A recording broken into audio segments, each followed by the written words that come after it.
Before the world knew flame or fate, before the sanctum raised its gate, a dragon wandered tired and worn through misty skies of silver morn. It searched for peace, a place to lie, beneath the glow of moonlit sky, and in a valley hushed between two gentle hills of twilight green, it bowed its head in softened light and drifted deep to dreams of night.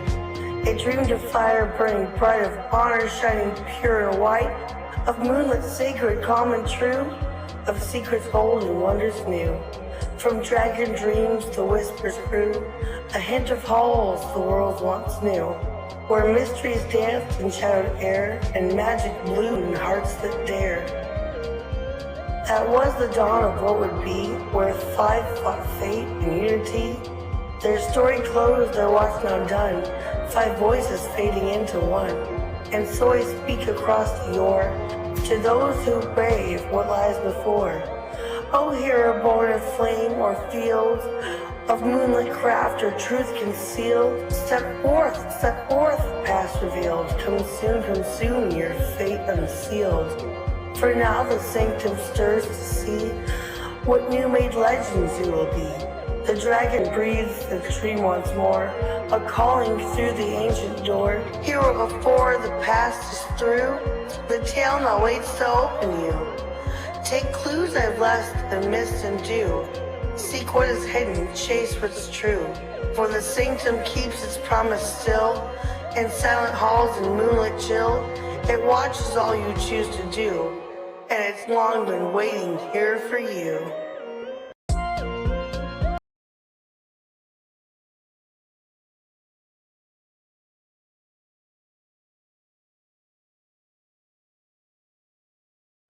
Basically, last time we was all just vibing, and we ended up choosing our houses.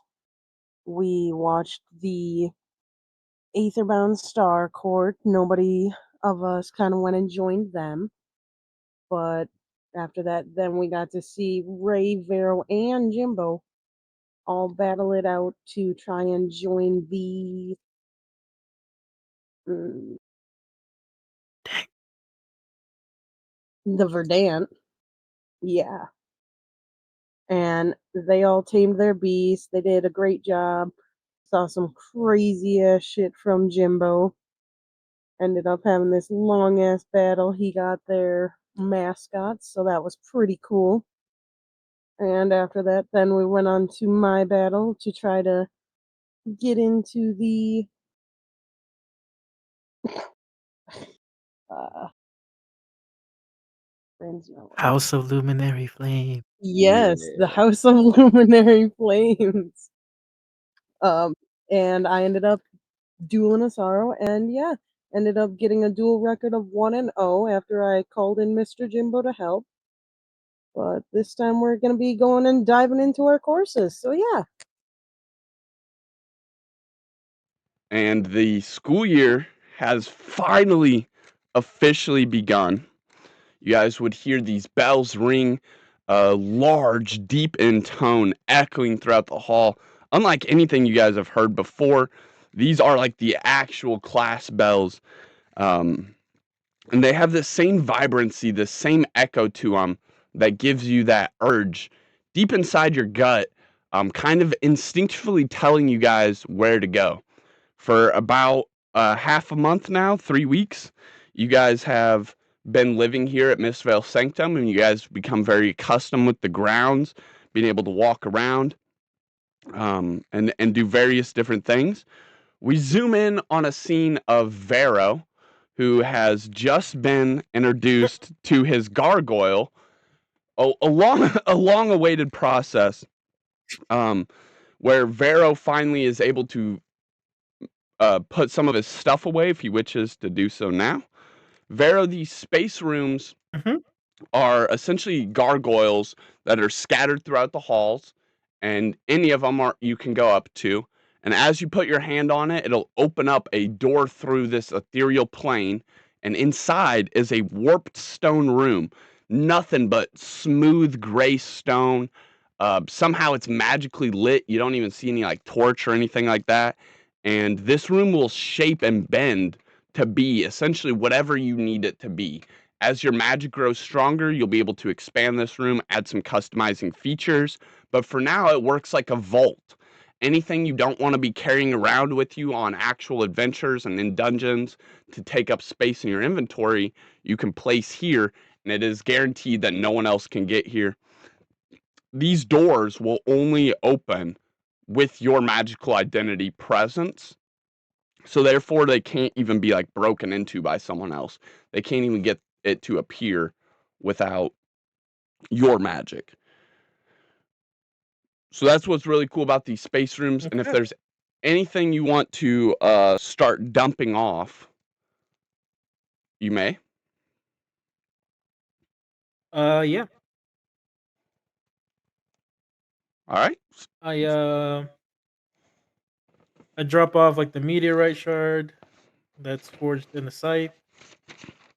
I drop off the large chunk of ancient cedar, my wood carving tools, except for the smallest knife in that tool set. But all the other tools I throw in. The Hold on. let's see if I have The anything else on notes. the obsidian blade.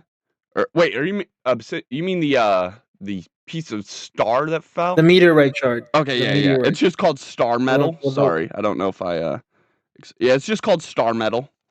Yep. okay. And that was a large, right? I believe XL or just one of them. Uh huh. One. Okay. One XL. Gotcha. All right. The large chunk of ancient cedar. The large cedar. Okay. Got it. Large cedar. Wood carving tools. I dumped them in there. Okay. Got them as Check well. my notes if there's any those. What about your tent? A nice big bulk. Yeah, I'll throw in the tent, the rolling the bed piece, like the little roll out bed, any of the blankets that I had for my whole tent situation, the pots and pans, basically all the camping necessities. Okay, I'm just gonna put camping gear. Mhm. It was all starting gear, so very easy to keep track of under one name. Just camping gear. Pots, pans, different things like that. Yeah, that's about it. Perfect. And as you're in this room kind of setting these things down, you would feel a weird synchronology. Something about this room, something about its very walls, it calls to you. You feel like every crack and crevice in between the brick is not watching you, but has somehow just been waiting for you to come home. And with that, you're able to place all of your items in this room. There's an ethereal door that you step through to get into this gray plane that you can see back out of until you choose to close it. And at this point in time, you'd see people out in the halls starting to crowd and kind of walking. Ray and Schnur, Jimbo, Bramble, Braun, Eisen, Oren, Joran, Draylin, all of these classmates that you've seen would start being visible through that portal. As out in the hall, the rest of you are being gathered around to get ready to go to your first classes. But before that, Selena Aethercrest has arrived just outside of your guys' dorms, kind of in the middle of where the dorms hallway meets to go to the Great Hall at. And there is another hallway. I think we've described it connecting as like this diagonal, almost 45-degree tilt in the wall. And he's kind of just sitting there next to this weird hallway, waiting for you guys as everyone starts to get into this large group. Hello, year ones.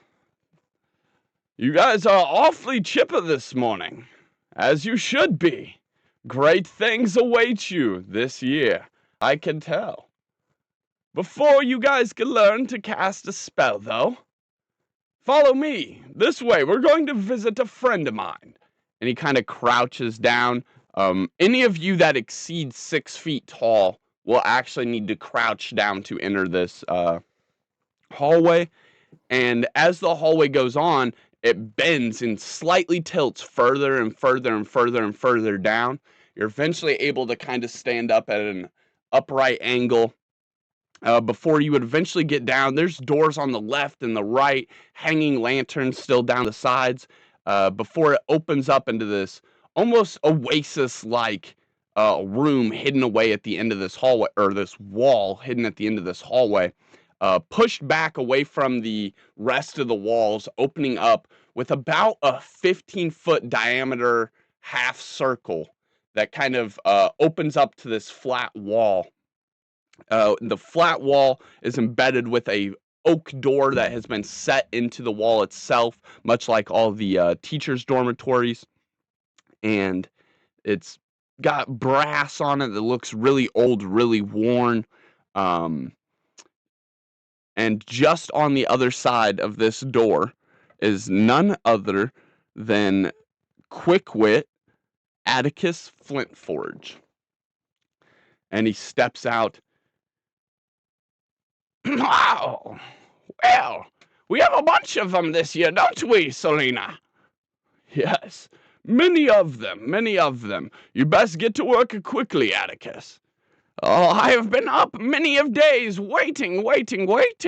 Time ticking, ticking, ticking. Hello, New Year's. Who among you is the most ambitious? His eyes start scanning quickly across the crowd of you that has appeared here.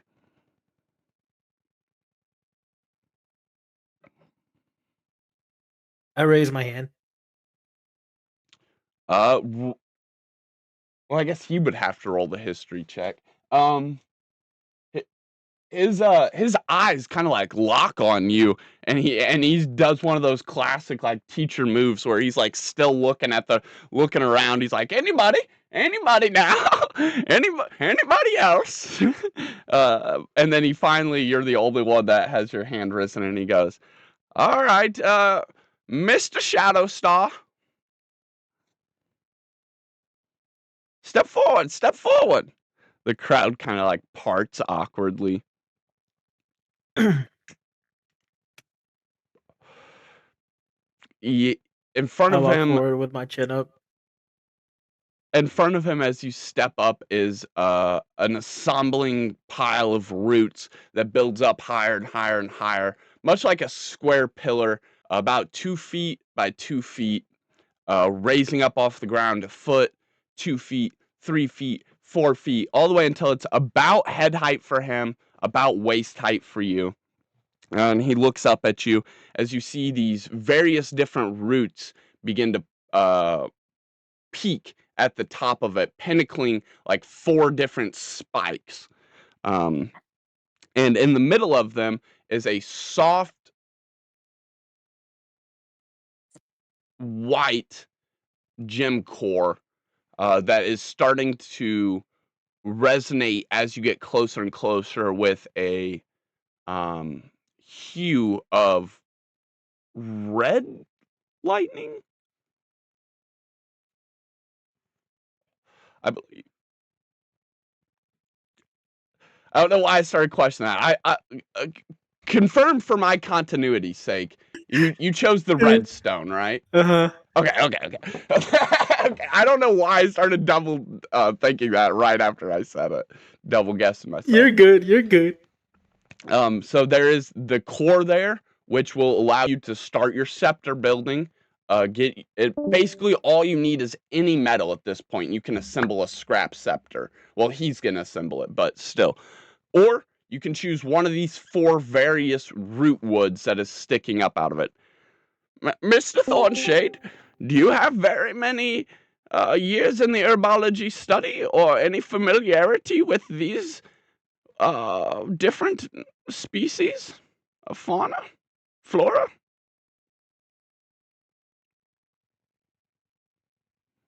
his head kind of shaking in a soft wobble.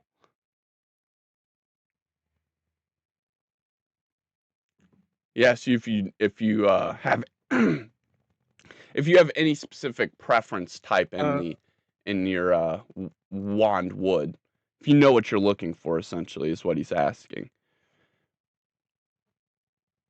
No preference. Good, good. Might I suggest this one then? And his wand that he pulls out of this little small shoulder pocket on his shirt, he pulls out this really tiny little, almost toothpick looking wand of bright carved cedar, and he taps it down on the roots in the middle. The core kind of resonating with this energy as one of the pikes raises up just a little bit. This is birchwood. Birchwood is soft and pliable, yet dense and resilient. It is carved into a fine point to help with arcanis, and this will always render you better off. It is carved from magically reactive birchwood and will give you +1 to your arcana checks. And he taps the pyre again. This one is known as iron core root. This rod is made from a conductive type metal. The roots that grow around this tree are mainly found, these trees are mainly found in blood-bound areas such as a tore battlefield from war. The roots that have absorbed blood have so much iron in them, they're carved into these naturally conductive wands. They'll give you an effect of lightning spells, gaining an additional 1 guaranteed damage. This one here is for those that wish to bend, not break the rules. This one is called Singing Willow. It is a soft green wood, and it hums with your spell resonance. It'll give you a +1 to all your charm-based spell attacks. All of which are rather tricky to master, but all are good case suitors for a starter.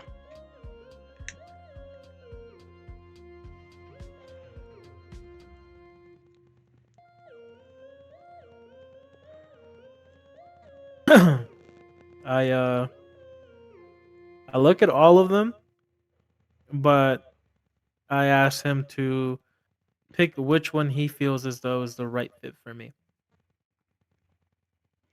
Ooh, good call. Well, Mr. Shadowstar, you intrigue me. I'll admit, you intrigue me. Like zoinks. But I can't choose for you, and actually you can't choose either. I believe the wand is already chosen. Why don't you look at them and inspect a little bit closer? If you would like, I'll let you roll 2 perception checks, or investigation checks, I mean. Okay.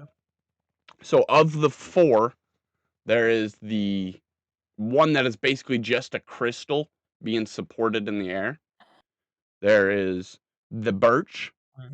There is the iron core root, and there is the singing willow. Of those 4, you may inspect 2 closer. I will tell you that the scrap scepter doesn't appear to have any.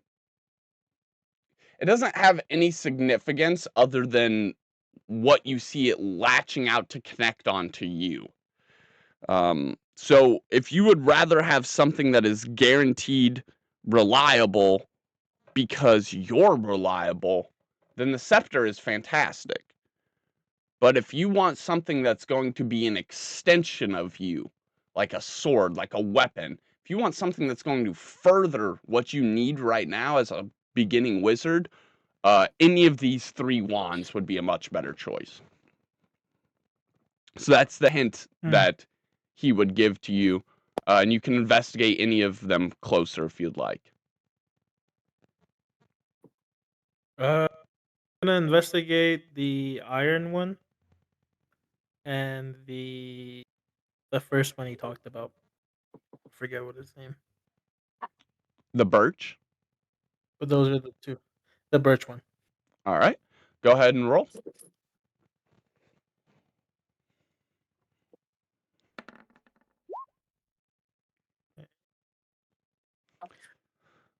Eight, and then Hey, Dang. 14. The birch wand, it is closer to how a penman needs a pen rather than it is a swordman needing a sword. And you can take that analogy however you like. The not the singing willow, the iron core root is such a fantastic wand, being one so early on in the game that gives you guaranteed damage is something important to be noted.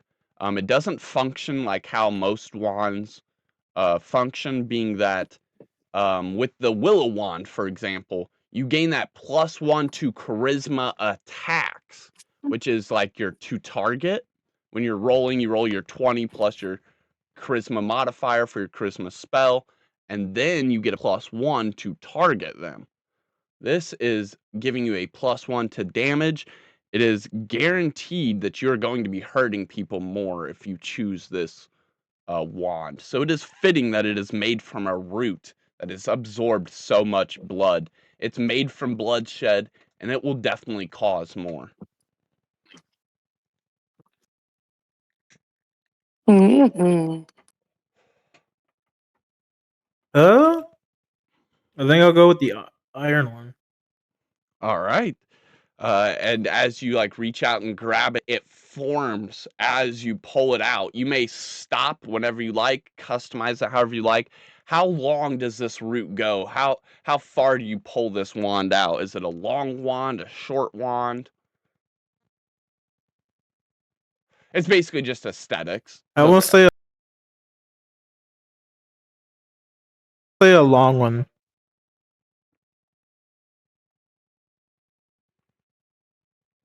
So what do you think of like 14 inches?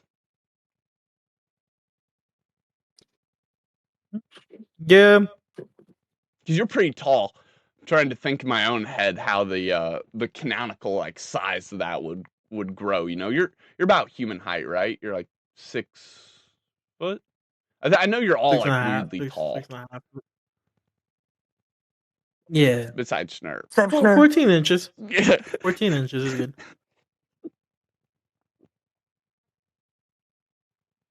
All right. And with that, you have your wand. The other three of you that are still there may step forward and now grab yours. You'd have the same general investigations that he had, but I'll let each of you take one individual one to the followings if you think there's anything specific you need to identify. There is, again, the regular gemstone that you get a little bit of scrap, and it's going to create a scrap scepter. There is the birch wand, the iron core root, and the singing willow. Alrighty. Yeah, go ahead. You go. Am I going, or would you like to? I don't know. Are we doing an order? I'm sorry. I did I think just it's say just it was whoever your steps three up, to huh? just Yeah, then. Yep. kind of fed you to the wolves. You got Sorry. it then. You go. I'm in no hurry. I want to touch the iron core rod and see if it zaps me back. I want to see if I got enough zap in me for it. Do you do so carefully, or do you just like grab a hold of it? As you would naturally grab anything else. Well, Not it aggressively, kind of but it kind of Not matters. cautiously. It looks kind of just like a root, like just root. So would you just like pick it up like you would a stick, just like snatching it, or are you like trying to be careful about it, like really carefully reaching down and just like running your fingers across it, trying to feel the texture? I suppose more on the gentle end. More on the gentle. Perfect. These wands love a gentle caster, not as their owner, but they just love giving a little bladed cut. As you run your hands very softly, timidly across this, the iron core root is still reactive and it is very sharp. It's much like fiberglass, how it gives you this just really tiny cut that kind of feels more like a scratch, but you do take 1 hit point of damage. So it likes me. It gave you a little bite, that's for sure. And this will happen if anyone tries to physically grab the wand out of your hand and like pull it back. They're almost guaranteeing themselves a minimum of 1 damage in doing so. Okay. So may I ask our new Quickwit friend, Mr. Finforge, correct? Yes, I didn't catch your name. I would like to ask him if I'm just going to, if this is a good sign that the wand likes me. You know, like, are we compatible? Like, give me a compatibility test, good sir. She took a little chunk out of you, didn't she? Oh, well, can I see your palm real quick? And what was your name? And he reaches his hand out to you softly. I give him my palm. You still don't tell him your name? He's asked like twice. Oh, my bad. My You name's cut out. Jimbo. Oh, it's all good, all good. Oh my gosh. Jimbo, oh, what was your last name? Your face, you look so familiar. And he starts reading your palm, or not like reading your palm like a palm reader, but like just looking it over, seeing where the rod had taken a little cut out of you. And then you tell him your last name. You do not have to. This is all just role play. Mr. Mysterious. I'll be Mr. Mysterious. And his words kind of trail off into this awkward silence as his eyes lock with Schnurr on your shoulder. And he says, "By Maple Underleaf herself, oh!" And he starts like fanning himself and takes a step back. And he goes, "Mr. Jimbo, you look right out of a fairy tale. And your little companion there, too. My, what adventures you could tell, I'm sure. Here, take this wand. I'm sure it will help you on many adventures. As he like exclaims and he starts visibly sweating. Awesome. And Selena, with this big smile, kind of like gives a soft nod, like almost like a shh, not quite yet. And Mr. Flintforge kind of like smiles back at Selena, and then his eyes meet back with yours.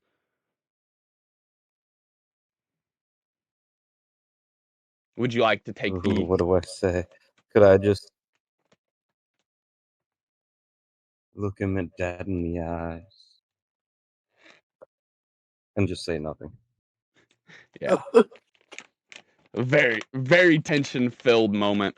And then, Schnurr, would you like to choose one too, since you're just right there at the pedestal? Otherwise, Ray can go since she had tried to step up before. That's okay. You're already there. Okay. Ray could step up alongside you.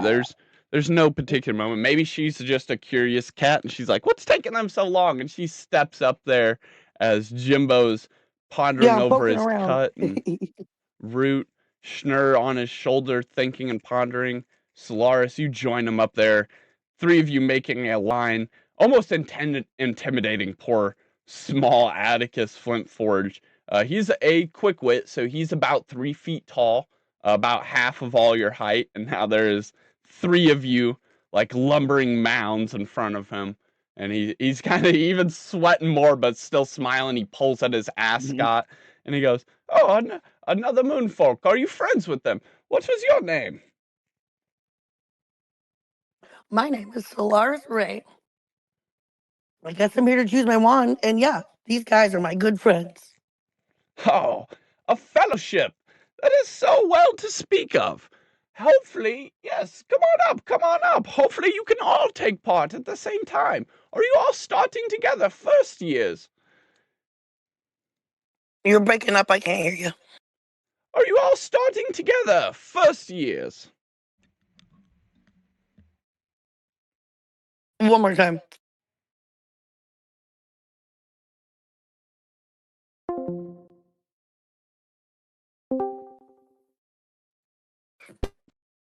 Are you all starting together first years?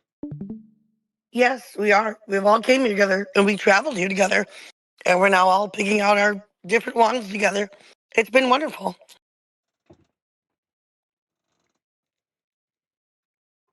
Well, step into line with your friends. You guys may talk about the wands, roleplay a little bit. You're all up there together now at this point. What do you think, Schnur? I'm kind of going towards like the diamondy crystal one. That one, like, looks prettiest to me.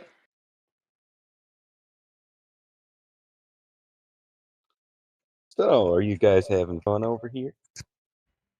Yep, kind of.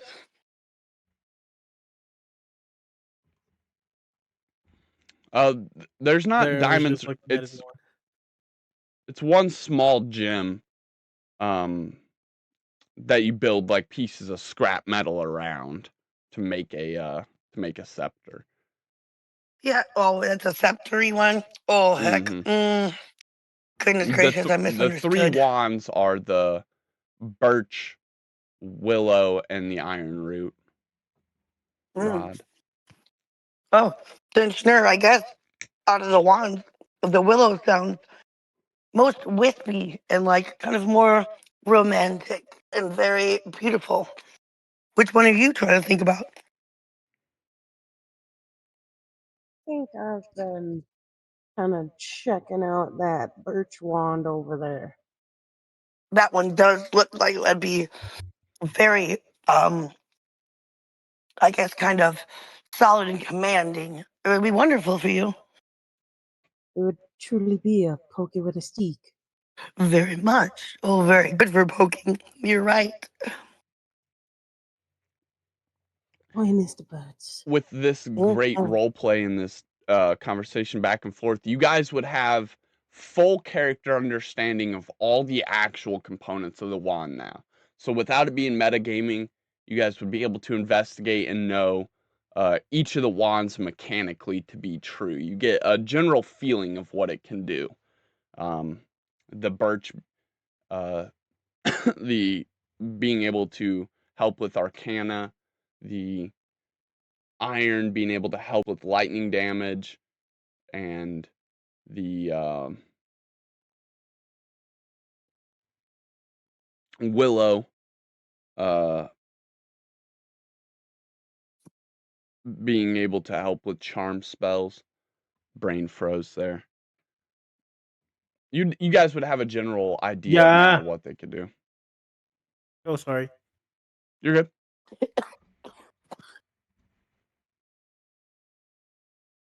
Y'all killed me. Yes, I think I'm gonna pick the willow. All right.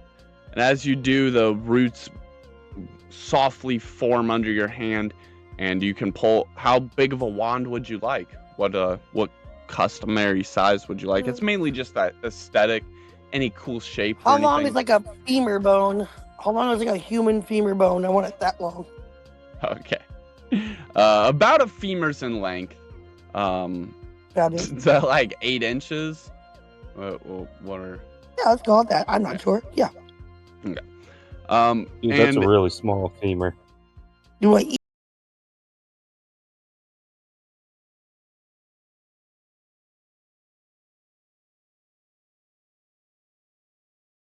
And with that, you have your willow wand. Jimbo, would you like the iron root, or are you still thinking about one of the others? Oh no, I like the one that bit me. All right, and as you grasp a hold of it, it no longer cuts into you. You can feel it. You can feel it like, let's go bite people. And you pull these roots from the pedestal. Yeah. How long would you like your wand?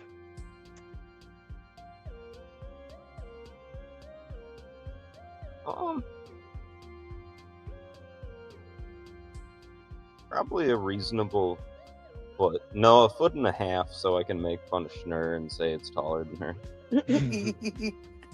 All right, that's perfect. So like 18. That's pretty fair. It's like 18 inches. 18? I think. I mean, Foot and a she's half. only like a foot tall, right? Yeah. Would 18 be like super long? Would that be overkill? I mean, it'd be a foot and a half. And that probably wouldn't. It doesn't. Would be awfully wieldy, perhaps. Be But perfect. cool. Be perfect for a scepter, but you never know. Never someone wants a never scepter. put no size length. There's staffs as well, which are basically just extended wands. So, well, you can't have a staff. Yeah, I'll go with 18. 1.5 feet. No. Let's call it's 16. 16. Is that what you said? Yeah, I think that. And then Schnurr, which That's one not, would you like? Crazy long. Let me get shit. Yeah. Okay, so I have a question about the. So is it like a mystical hole that we're pulling the wand out of? It's like a pedestal of roots. It's about 1 foot by 1 foot squared, and it grew up about 4 feet tall from the ground, and it's just a bundle of roots that has opened up to reveal all these different types of roots inside that have now like spiked up. Like you could see there's different amalgamations of magical components inside of here, like tumbling and intertwining and rising up.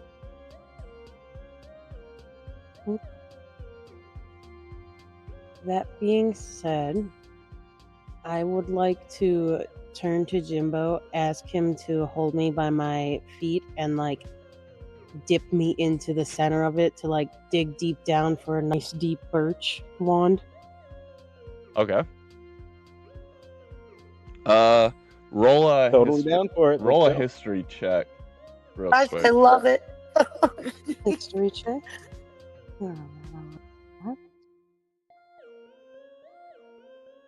4. Okay. Yeah, go ahead, roll, both of you roll dexterity. As you nimbly or as you carefully lower her down nimbly into these intersecting concaves of roots that are burrowing much like a meat grinder of different elemental components, smashing and intertwining and expanding upwards. Yeah, but that's pretty good. That'd be 28, 14. Yeah. That is higher than a 12. Yeah, you lower her down and she reaches into these magical pieces that are flying past her and intertwining. And Atticus is like, oh, we're seeing a couple things that we've never seen before. And Selena just starts smiling and almost laughing, chuckling a little. Go ahead and you extend out as much of this birchwood as you would like. Some old, darkened looking, forgotten about components down here at the bottom of this expanding void's nest. So how big would you like it? You're about 1 foot tall, so.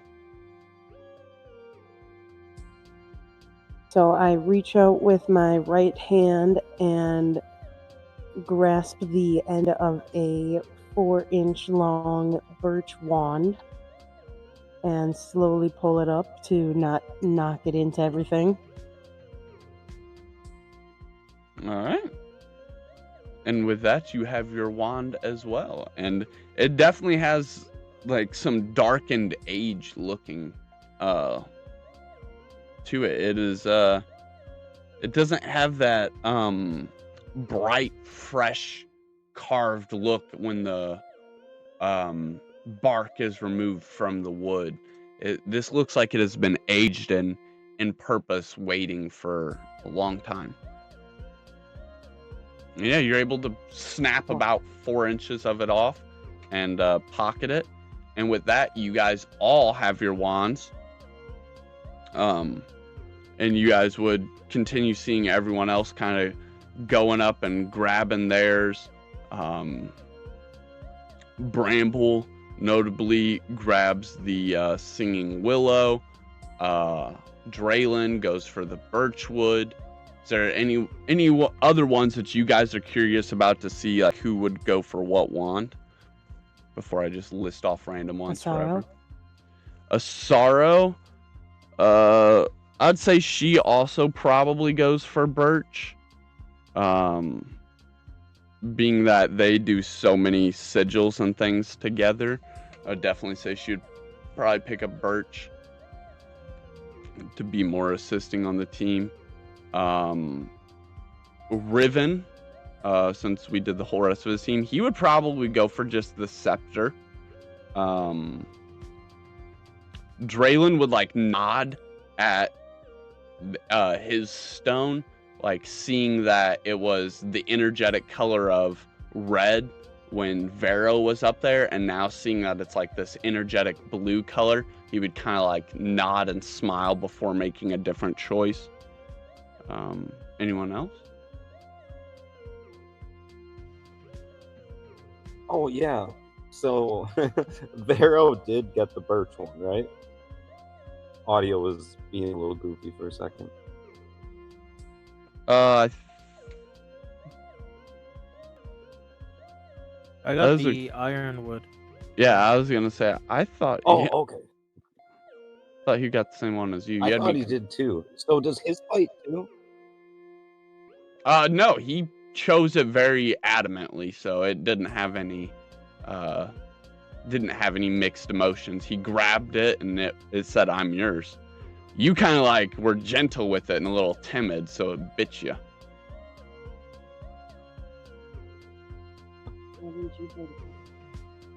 I probably should have. Yeah, it was like a trick question, because you'd think that you'd want to be gentle instead of just grasping it and being clumsy, you know? So it was like kind of a little fickle trick there. Little fickle trick. But yeah, you'd see them all kind of choose theirs, and then you guys would. Lights?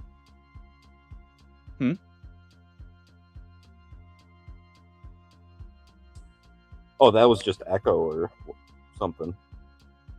Oh, okay. Okay, there must be an echo in here. Sorry. Echo.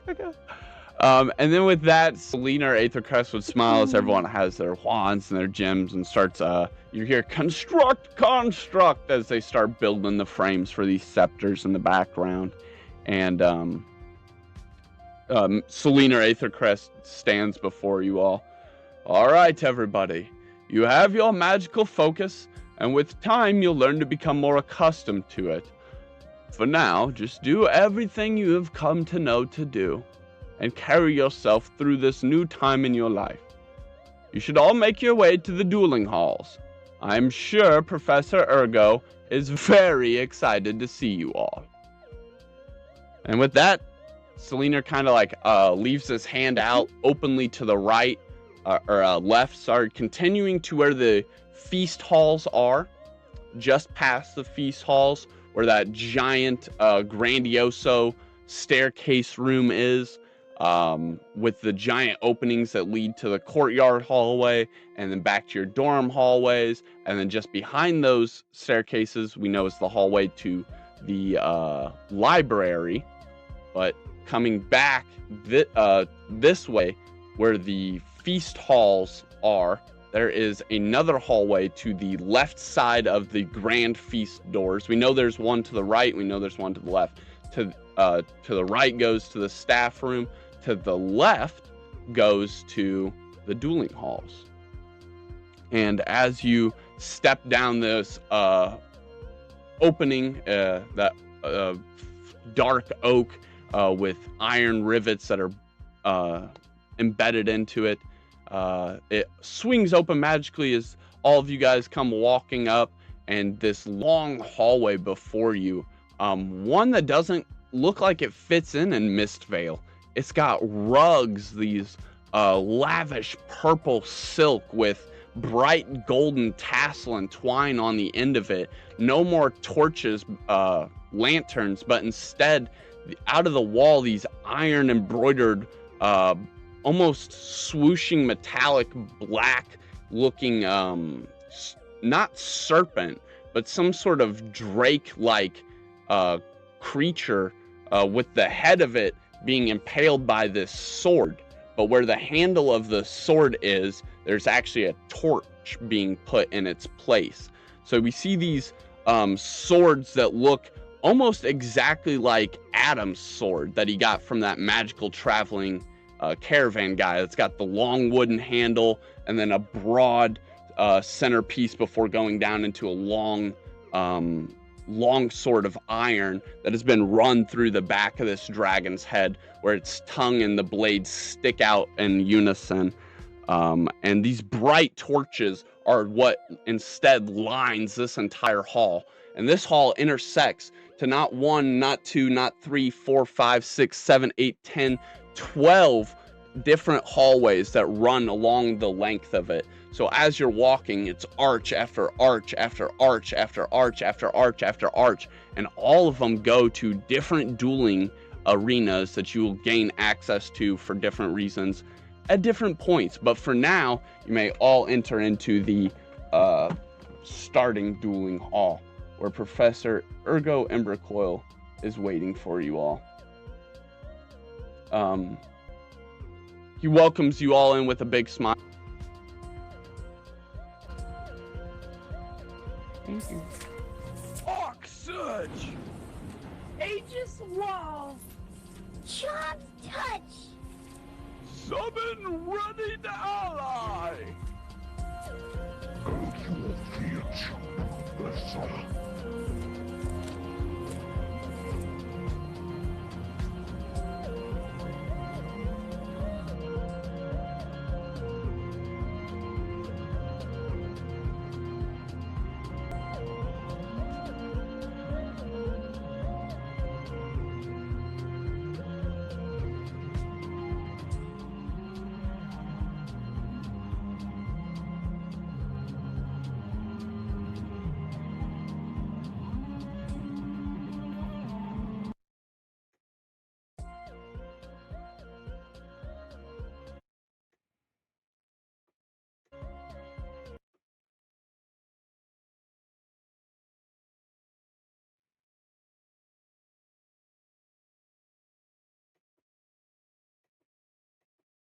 Welcome back in, everyone.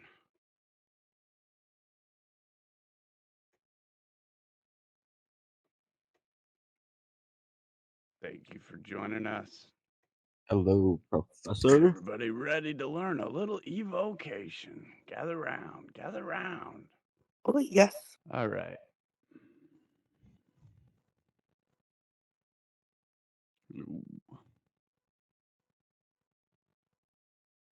All right, everyone, settle in. Today we are talking about evocation, also known as battle casting. If you remember nothing else from this lesson, remember this. Evocation is not chaos, it is pressure, tempo, and decisive magical force. Now, in Spells and Scepters, magic is divided into categories: ward, charm, binding, divine, hex, and summoning. But evoke is the most direct. It is the language of bolts, beams, burst, and raw arcane projection. Depending on your class type, you'll have a different magical modifier. That magical modifier will be known as your proficiency. When rolling a d20 to target the enemy's AC, you'll add this proficiency bonus. This is attack magic. Evoke is how mage ends fights. But here is the first misconception I need to break. Evocation is not just about damage, it's about win conditions. Let's define that, shall we? In a battle, whether it's open combat or a formal duel, you're not simply trying to deal numbers, you're trying to achieve a victory state. In standard combat, victory means reducing the enemy to 0 hit points, breaking morale, controlling the field, or completing the objective. In a duel, victory can mean disarm, forcing your opponent to drop their scepter, ring out, knocking them out of the arena, stun, overwhelming their concentration, or dropping them to 0 HP. Evocation magic is directly pressures all of these. A blast wave can cause a ring out. Arc surge can break concentration. Signature bolt can force a disarm. So how can evocation do what you are asking? How much damage did I do? You were asking, what path to victory did I just open? Now, let's talk about how to perform. Every battlecaster needs to know the most important thing is about wand movement and stance. Let's focus in on the latter for a moment. Stance is the mindset and posture. It is how you choose to pressure your opponent. There are two classic evocation stance, the brutal duelist and the wise duelist. The brutal duelist overwhelms with rapid casting, relentless pressure, and forces the opponent to defend until they crack. The wise duelist studies tempo, they track spell slots, they bait reactions, and they cast when it matters most. Both are valid, both can dominate. The mistake new players make is assuming that aggressive casting equals reckless casting. A brutal duelist still tracks their spell economy, a wise duelist still knows when to explode. Evocation is about rhythm. Now, mechanically, in your turn, you have one primary action, one secondary action, and one free interaction. Most evocation spells are a primary action to cast because they deal damage. Your primary action may be used as your attack, but don't forget about your secondary action. Though it can be used as an attack, it can be used to cast spells that don't directly require an attack or damage roll. Don't also forget that there is multiple class and feat abilities that allow you to do certain different types of spells for your bonus action. However, you might want to save your bonus action for the countercast. When in a countercast, you are preparing your action as a reaction. You may do so with your primary action using your full turn to be able to cast during their turn, or if you have any feat that lets you do something as a reaction, you may do so when something occurs. Maybe it is being attacked or someone moving out of bounds of attack range. Though you can't use a reaction if you use your secondary action of the turn. However, battle casting introduces something extremely important, casting in succession. Casting in succession is the act of casting a follow-up attack of the same casting type immediately after the first. It still costs spell slots. It does not cost an additional action. But, and this is critical, it is only possible if you're wielding a wand or a staff. Why? Because wands and staffs are channeling foci designed to sustain the arc flow. Mechanically, this means if you cast an evoke spell as your primary action, you are wielding a wand or staff, you may immediately cast another evocation spell of equal or lower tier, spending the spell slot as normal, but without consuming another action. This does not mean infinite casting. It does not break the spell economy. It simply compresses the tempo, and tempos win duels. Casting in succession allows you to break through layered defenses, force multiple concentration checks, pressure a countercast window, or overwhelm a target before they reposition.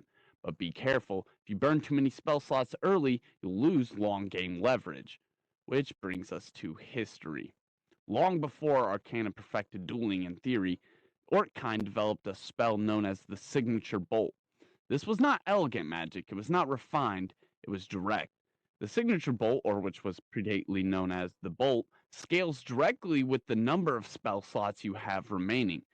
The more power you have conserved, the stronger the bolt becomes. It rewards discipline, it rewards patience, and it rewards outright magical power. When Arcana wizards first encountered it, they underestimated it until they studied it, refined it, and eventually none other than your own Professor Ergo Embercoil mastered it so completely that it is the most efficient dueling spell in recorded history. Why? Because it scales with restraint. The mage who wastes nothing strikes the hardest, and that is the lesson of, hence, Signature Bolt. Now, let's connect this back to you. When you enter a battle as an evocation specialist, you must ask, am I applying pressure? Am I conserving power? Am I threatening a ring out? Am I threatening disarm? Am I threatening stun through repeated concentration checks? Evocation is not just damage, it is battlefield leverage. In team combat, evocation becomes an even more dangerous aspect. Why? Because ward mages defend, enchanters disrupt, binders restrain, and you'll be the punishment. Evocation pairs especially well with Tactical Mind, Arcane Prediction, Spell Duelist, or Overchannel. Don't forget the downside. If you are overextended, if you burn slots without purpose, if you ignore positioning, a single countercast can reverse momentum. A wise duelist knows when not to cast. Now, I need you to imagine that you're in a duel. You open with Spark Bolt and they defend. You cast in succession. Second bolt lands, concentration breaks, you shift stance. They are now reactive. You conserve, you wait, your spell slots remain high. They panic, they burn resources, and when the moment comes, Signature Bolt. Scaled to your restraint, amplified by your discipline, disarm, victory, and that is battle casting. It is not a noise, it is not a spectacle. It is controlled aggression. It is the measured brutality of magic, the art of ending a fight decisively. If you take one concept away from today, evocation is not about casting more, it's about casting at the right moment, with the right tempo, for the right win condition. Next, I'm sure you'll have a amazing lecture from Lydia Frostvale in your wards class.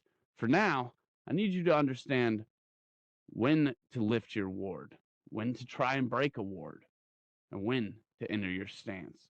When you begin battle casting, you'll begin learning many new things.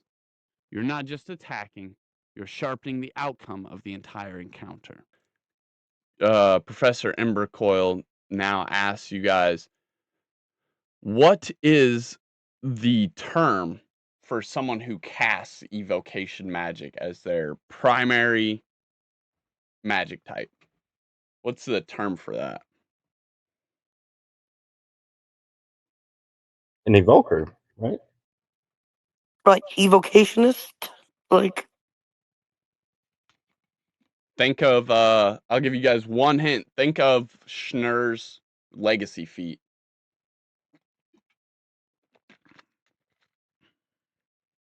charm something? He said it in the Spellcaster? video. Hmm. Oh, Mm.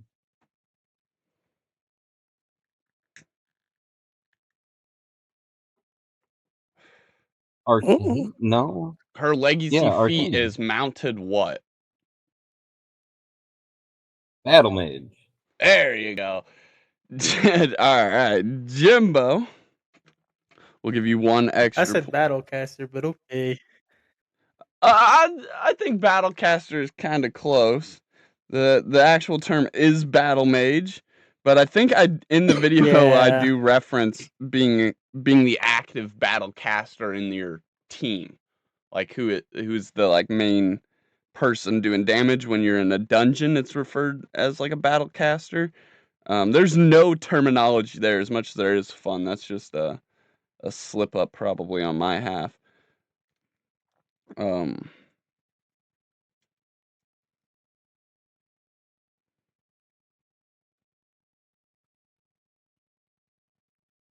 And if there's some sort of like reward, I think it would be fair to split it or something.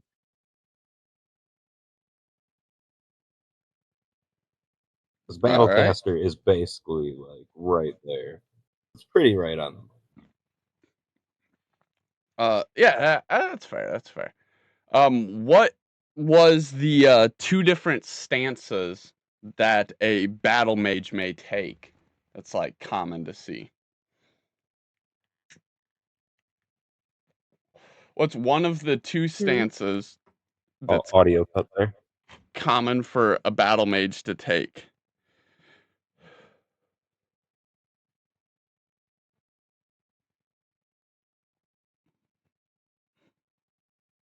I can't. My brain's blanking. Brutal or wise? Yep, that's both of them. That's both of them. Congratulations, little extra point for sure. Brutal duelist and wise duelist are the two dueling stances that is common to see for a battle mage to take. And the difference is all about what? What is the key word? What's the difference between them? I'll give you a hint. It is technically a magic archetype, but it's more about something. What? Blank.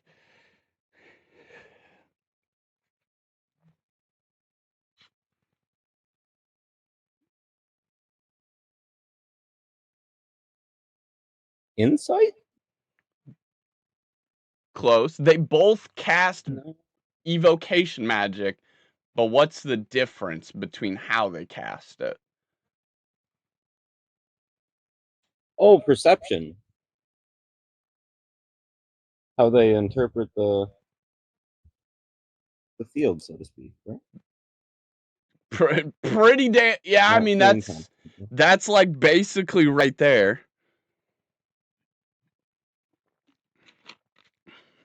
It would have to be a type of magic, though, was the hint.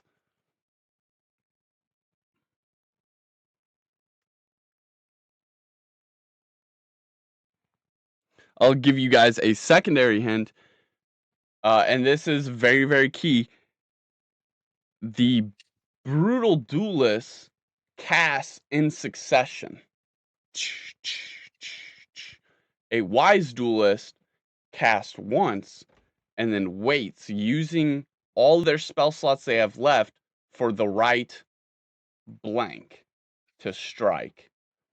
And then they use a signature bolt, was in the example we were given.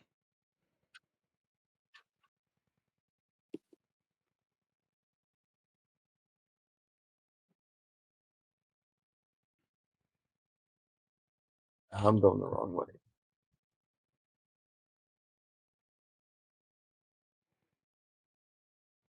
The only thing I know bolt is spark bolt, but that's cantrips.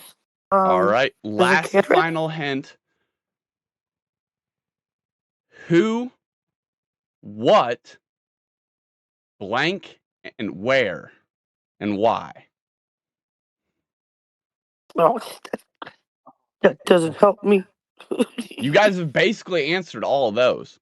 Can you Who, restate what, just the question one more where, time? and My why? mind went blank now. What is the last one? If it's perception based, it would have to be illusion, right? Any final answers? No.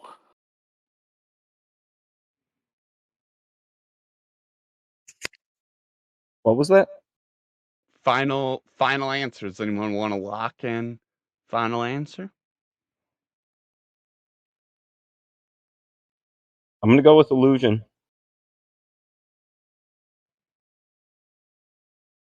The correct answer was timing. Who, what, when, where, and why. The difference between a brutal duelist and a time wise magic. duelist is when they choose to strike. And that is evocation class. Now, I do have one last thing I would like to teach you before you all set on your way, of course.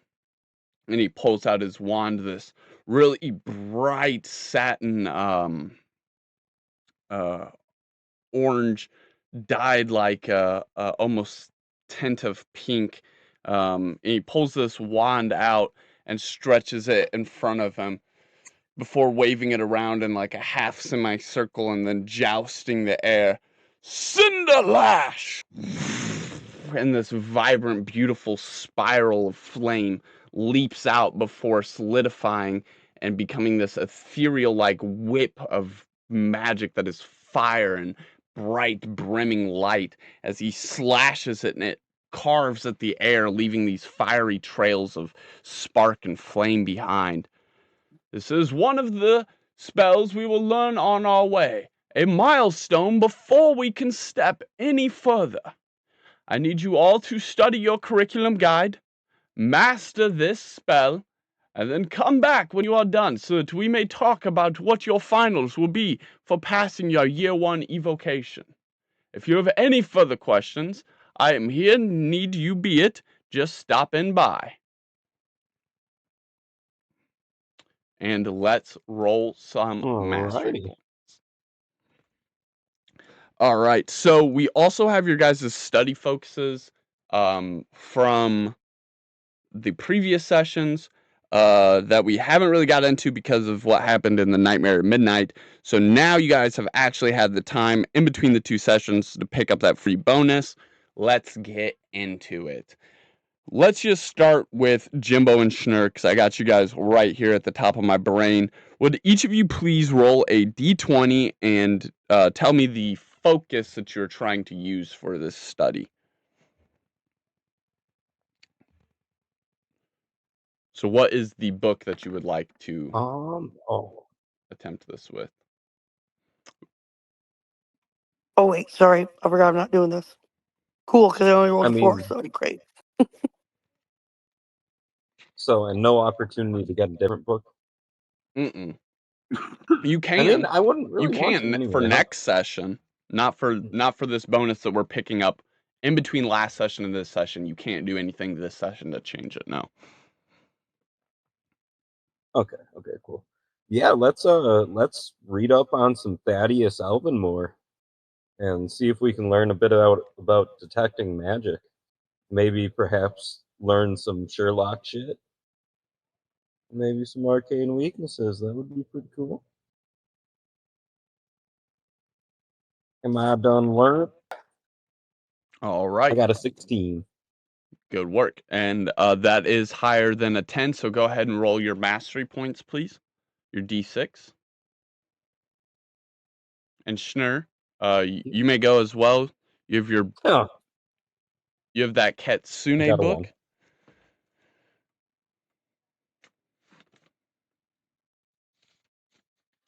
1. All right. So I'm going to go ahead and hit my d20. And I got a 20. Bam! All right. That's a critical success, so go ahead and roll your 2 mastery dice.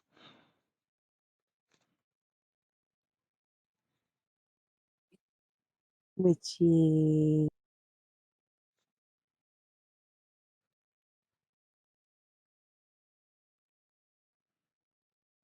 That should be a D6 and a D6, yes? Yep. Double d6s. 1, 4. I got a 1 and a 3. Very nice. So 4 in total. All right. You, Jimbo, Thaddeus Elvenmore was a recluse, definitely so to speak, but definitely not a lonely one. He was a part of various different adventuring parties throughout the school year.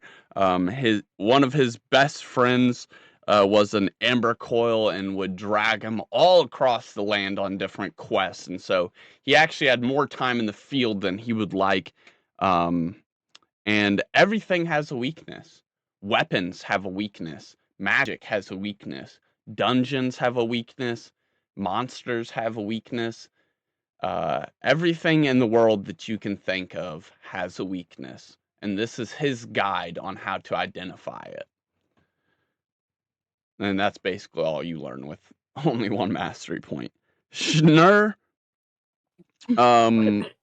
Kitsune are a mythic beast class, which is 4th tier, very high, late into the Cantropedia. Kitsune are actually more rumored are than they are fact. It's a spirit, much like a lot of other spirits, but the reason why this one is more rumored about than it is actually fact is because Kitsune's claim to just basically absorb spiritual energy. And there's no proven fact that a spirit can consume another spirit, much less the spirit of a living person. And that's basically what it says that kitsunes do. They're like a negative battery for consuming spiritual pressure, basically like the worst nightmare for a priest. And that's basically the majority that you would learn about these fox-like creatures. Many interpretations of them are like these half fox, half woman, spirit-like guardians of different places, and that's basically what you would learn. Vera,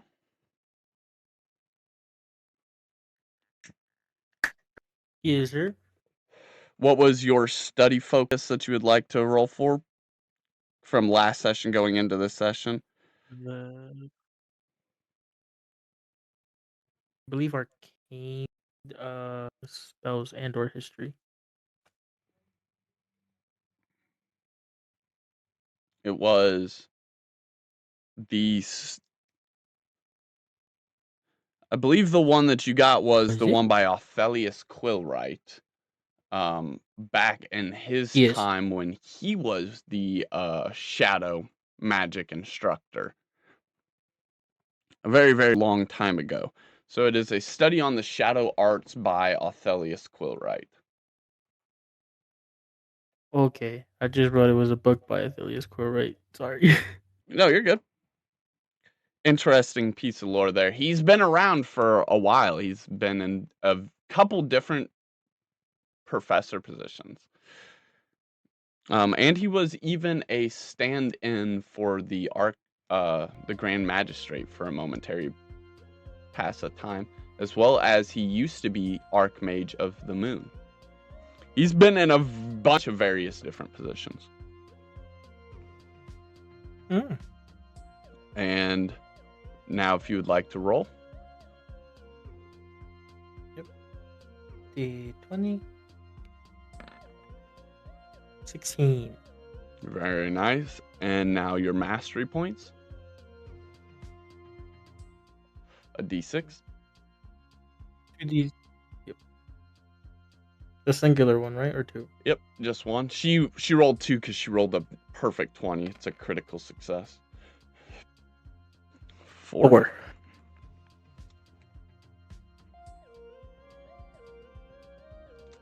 Young Othelius Quillwright was much more ambitious.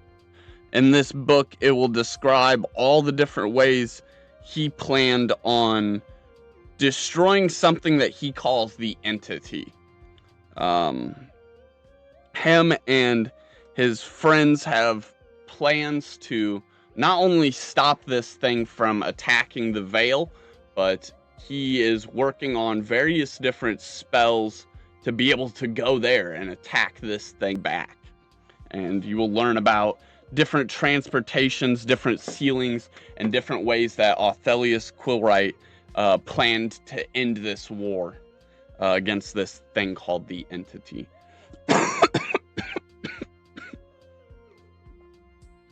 And That'd be mainly just different transportation spells and ceiling spells for within the book.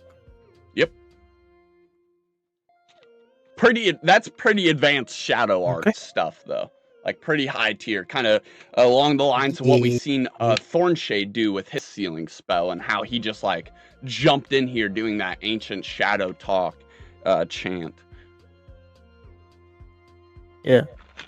Things like that. And yes, that is what you'll learn here. All right, now let's get excited because it's time to actually get into rolling for what we learned today in class. Let me flip back real quick. The other direction. Here we go. All right, let me flip back over here. 1, 2, 1. Pretty easy to remember. You guys may use these additional points as you would like, but since this is our first class, let's just use them off the bat and have an amazing first class. Try and try and see if we can knock it out of the park. I'll help you guys as you need be, but you may use these free bonuses as you like. But we'll see if we can get them right where we need them. So we got it's gonna go Jimbo, Jimbo, Schnur, Ray, Vero. Is the order we're going in. So Jimbo, get your dice ready. You have now seen the spell Cinderlash be performed, and you've gained instruction upon how to do so. So you're going to now begin your practical application to become adept at this spell. So roll your d20. All right. Bang! Let's burn some shit. D20. Nasty. Now, 420. you have proven to be adept. Let's see you master it. Please roll your mastery point, your d6.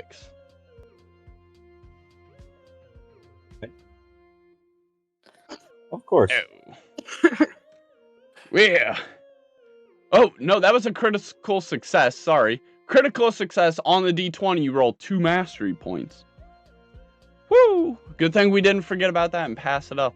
One more. One more. Get one more. One more. Let's go. That balances out. Oh, hallelujah. We can even use that 1 bonus point you have there and turn that into a 7. So that is amazing. You are almost there, and you have passed the halfway point. Now, Schnur, please roll your d20. Whoop, whoop.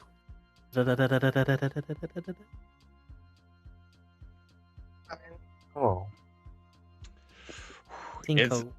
It's gonna take a little bit more. This strong evocation magic, you have to really speak it with your chest when you go to You cast could it. you could use your fate stone. Oh, A- Could she not?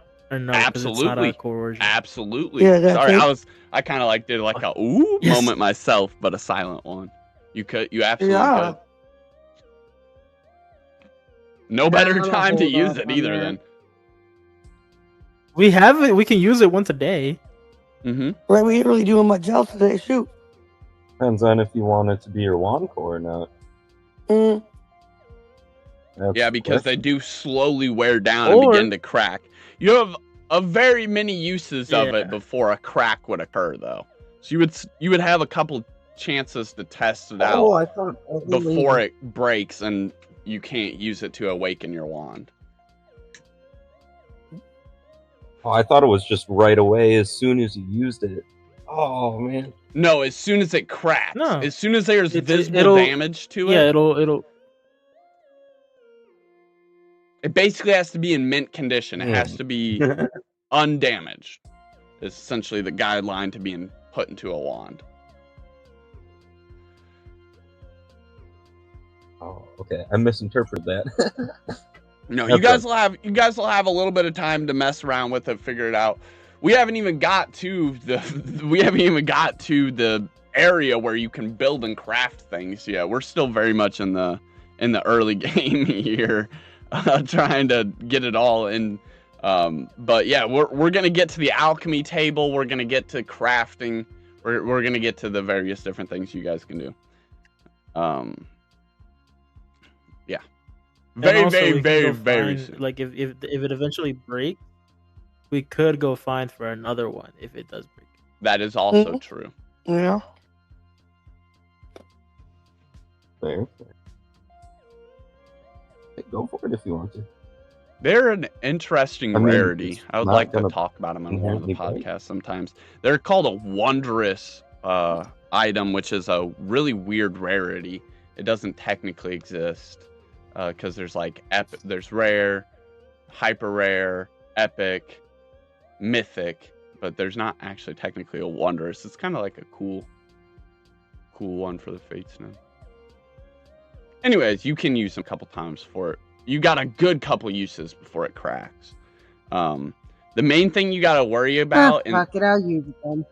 the main thing you'd have to worry about is taking it somewhere and then getting hurt because that's how your durability on items wears down in this game. So if you have to get, well, and we'll get into that. That'd be the main thing you'd have to worry about, Jimbo. Not really too much your starting uses. Go ahead and use it. Roll your 20. You have to say, I take my fate in my own hands. I take my fate in my own hands and re-roll a d20. Let's master this bitch. 17! Let's go. All right, roll your I got a 17. Roll your d6 for mastery points. You are now adept at it. Let's see you master it. With great concentration, I roll a d6 and got 1. Oh. All right, well, we're going to use your 2 and raise that up to a 3. So you're just under a quarter of the way there.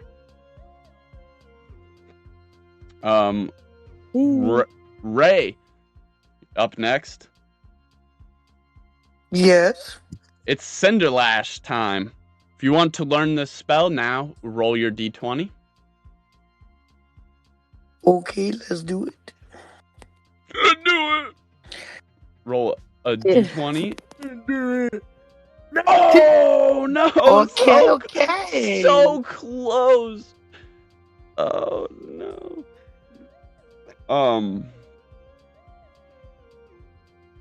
As you're like going and casting this Cinderlash, a Sorrow is standing there next to Draylin, and she sees him like he's already mastered this spell, and she looks back over at you and she sees you getting ready to do it, and she goes, "Yeah, you can do it, go Ray!" And she gives you, I'm not gonna roll for it, but she gives you a single 1 point of inspiration on a d4. A 1 is the lowest you could possibly roll, and so that makes your 19 a 20, which is a critical success. Go ahead and roll 2d6. Right. This is a Sorrow sees Ray becoming more powerful and crazy with 7 mastery 3 and a points. That's 4. huge. Woo! And you like start going crazy trying to make sparks profuse out of the end of your wand as you cast these half crescent moon type attacks. And then Vero, you look over and see Draylin has already mastered this spell. He's like, we were taught this in the basics.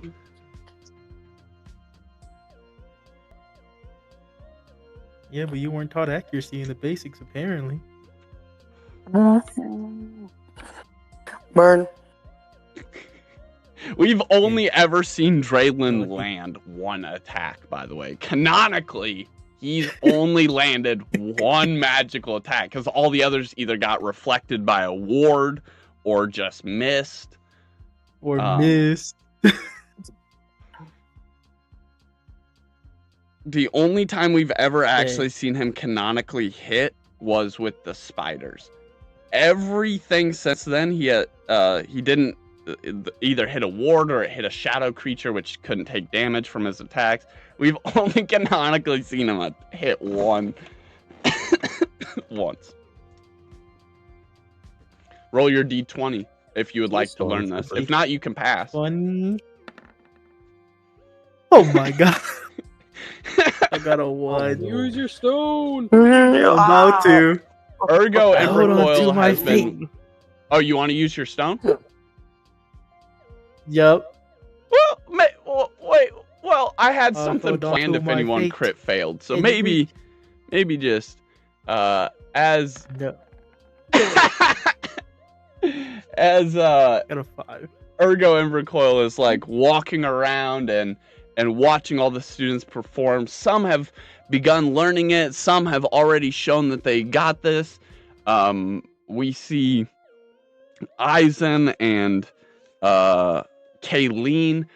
They obviously like instantly master this spell, while we see some like Vero take a very long time to get sparks even emit.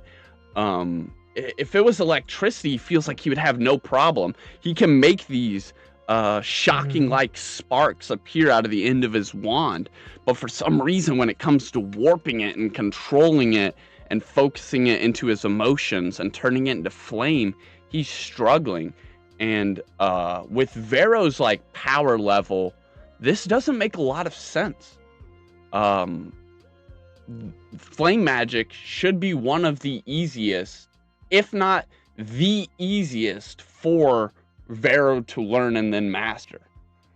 But canonically, or something is fighting him. And Ergo Embercoil sees this resistance of flow, and he walks over to you. I always love it when we have someone struggling. He comes up to you. His face almost looks stern as he echoes these words, but as he gets closer, you see it as sort of a slight grin peeking up from his chin, and he looks over at you. You know what the best thing about not being very good at something is?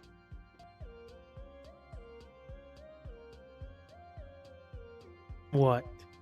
It means you're bold enough to try something new. That means there's a whole new adventure ahead of you. And his hand sits on you, and he lays upon you teacher's inspiration. If you become like a teacher's favorite or something like that, once a day they can walk around and just inspire this teacher's inspiration on you, which not only gives you a chance to basically do the same thing as a fate stone, but +1, you get to re-roll 1 instruction. But once you have completed it, you may now go around and pass this out to other people. So that is up to you. You only can do it 1 at a time, though. So you have to use it on yourself, master it, and then once you have mastery of it, you may go and help other people learn. He's just going to cast it on you just for today, just because he has no favorites yet. No one has really shown that above themselves in day 1. He just wants to inspire whoever was struggling the most. So he lays his hand upon you and places all of his inspiration and magical focus within you. Something we've seen very close to what Selene or Aethercrest did for Ray, except you're not directly using his magic for it. You still have to overcome it, and that means there's a timer, a countdown to how many times you're going to be able to do this, because you're going to run out of spell slots. So, yep, re-roll. You already did, but let's just re-roll that. I wasn't finished explaining the process of what is happening yet. And with this teacher's inspiration, that brings that to a 19. Draylin is also looking over at you, scoffing. Don't go struggling too long. If I get ahead of you, there won't be any challenge to our rivalry. And he begins to walk away. And with that, he'll roll a d4.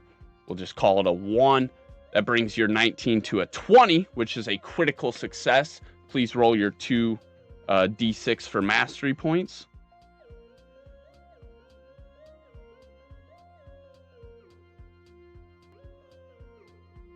Six. 1. Oh, no.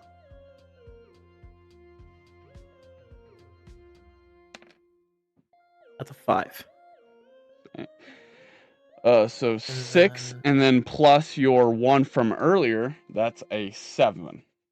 Now, everyone's used up their bonus points now, and that brings total mastery scores Jimbo 7, Schnur 3, Ray 7, and Vero 7. Epic. You guys continue on around back in this order. You guys are now down a minimum of 1 spell slot. None of you have actually successfully cast it yet, so you don't have to pay all of them. This is basically what it looks like when a spell fizzles. There's just a % for this to happen.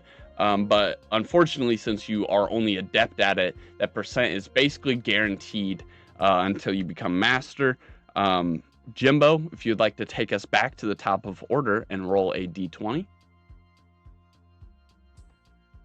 Yes, sir. 10.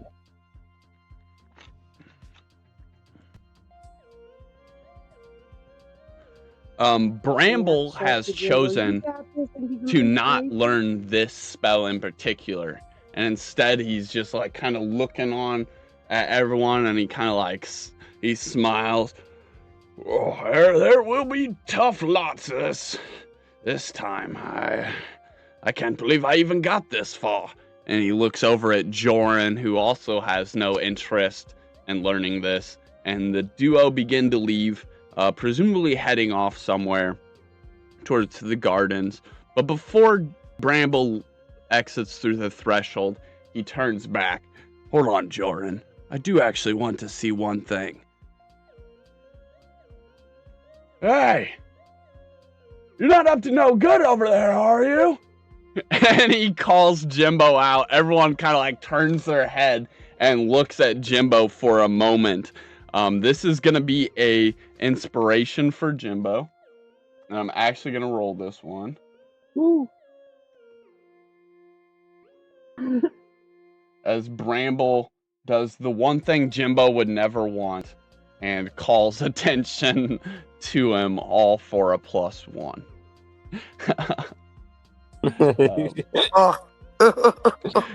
So go ahead and roll your...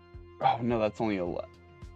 And even Joran, his buddy, is kind of like... We love you. Is kind of like, yeah, he's pretty cool, isn't he? And then the two of them smile and walk out. That is a total of 4, which does bring you to at least a minimum of 12. Go ahead and roll your d6. Hit a 5 or a higher on this d6 roll, Jimbo. Oh, damn. No, 1 is the number of the day. That is the number of the day the is dice the have longest decided. number. I know, sometimes the dice are with us, sometimes they are not. That is still all right. We're still past the halfway point. We're working it. Schnur, go ahead and take your turn. As you see, Jimbo is starting to produce some sparks and kind of get the general motion down. You see all the eyes turn to him, and so by coincidence and correlation, they are also on you as well. So we'll give you a +2 inspiration. Go ahead and roll your d20. All right. So, I am going to take a nice and strategic stance, just kind of free flowing as I can, and roll a 18. Indeed. Heck yeah. Nice. You didn't even need that bonus. All right, go ahead and roll your mastery points, your d6. Can I try and give some inspiration here? She aced it. She already aced it. She killed it. Roll your d6. And then it's got 1d6. Mm-hmm. That's a 2.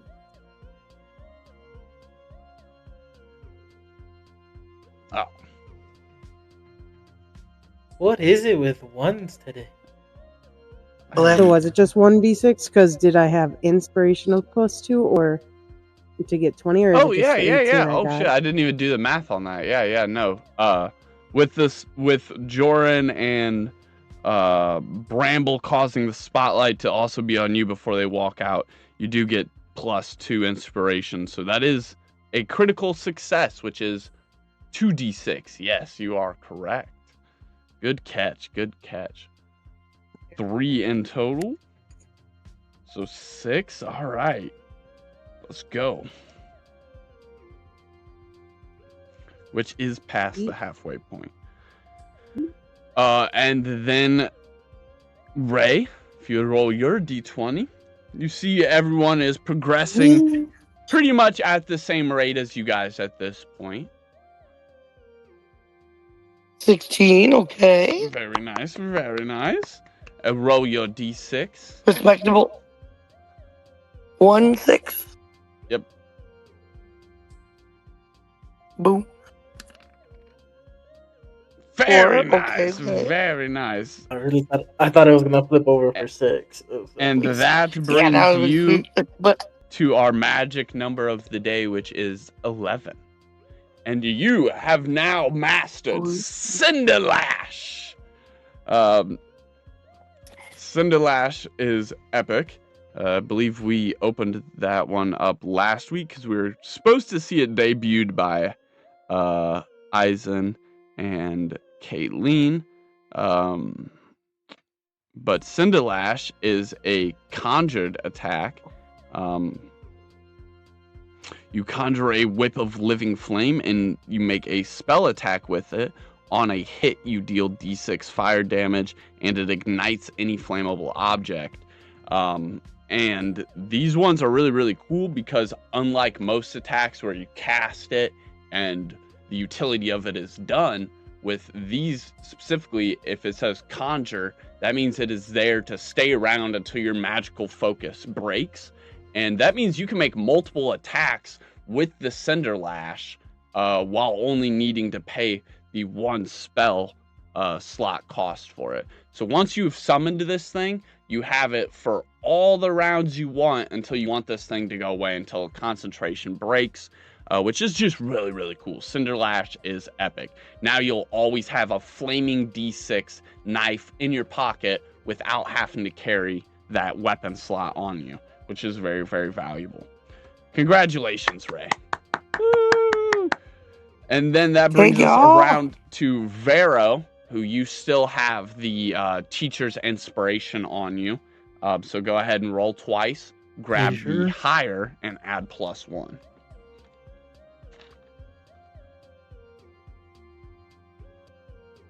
$17. So 17 plus 1 is 18. Very nice, very nice. Roll your d6. Ooh.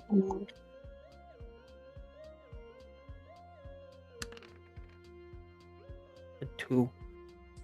Very close, very close, very close. And that brings us all the way back around to Jimbo. And since we're at the top of the order, if you guys don't success this turn, you're going to start gaining an adversity score, much like during the Day of the Green. So just keep that in mind, which is basically a negative score that'll keep adding up and making your roll lower and lower and lower towards the total you need. And it basically represents, as the rest of the class moves on, you have less and less instructage, less and less time to actually complete it. And that brings us back around to Jimbo. Top of the order, go ahead and roll your d20. All right. Fucking get it, Jimbo. Get it, Go, Jimbo. go, go. 7. Oh, well, that is not quite high enough. Schnur cheering you on and trying to help you progress. Schnur, if you want to use your turn instead of trying to gain your mastery points, you can try and inspire him.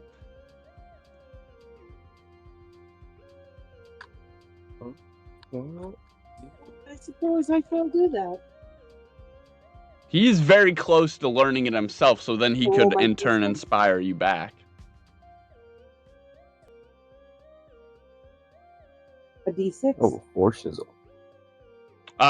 Yeah. D4, sorry. Okay. Oh, sorry. Whoop. Yep. We'll call it an even 3. Yep. Or, damn, he needs a 4 to bring him to 11, though. That's still not even high enough. All right, well, that brings us back around to Vero. What is with it? That brings us back around to Vero.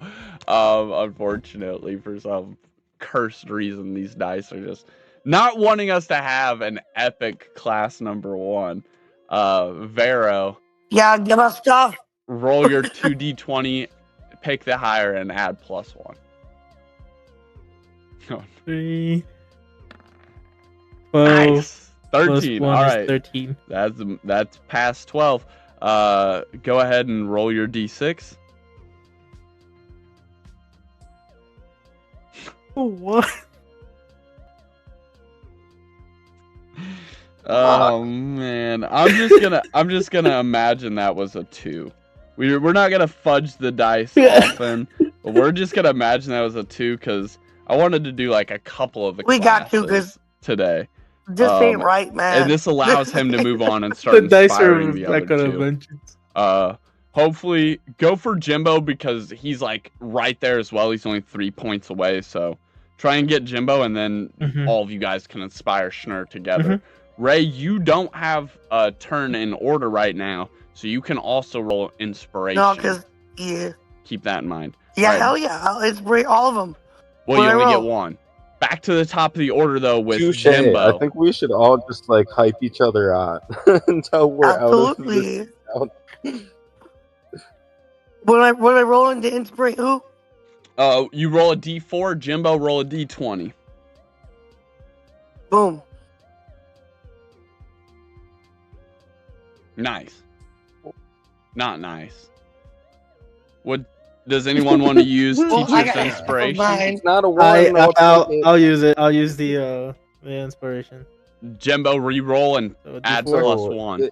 This is my next turn. Can I roll my Fate Stone? You can, but Vero just gave you his really teacher's don't wanna inspiration that not Ergo gave him.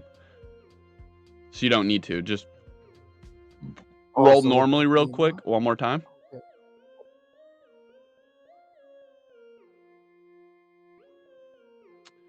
And even with a +1, that's 10. But plus raise 2, that brings it to a 12. So that is high enough. Roll your d6. Jimbo? 2.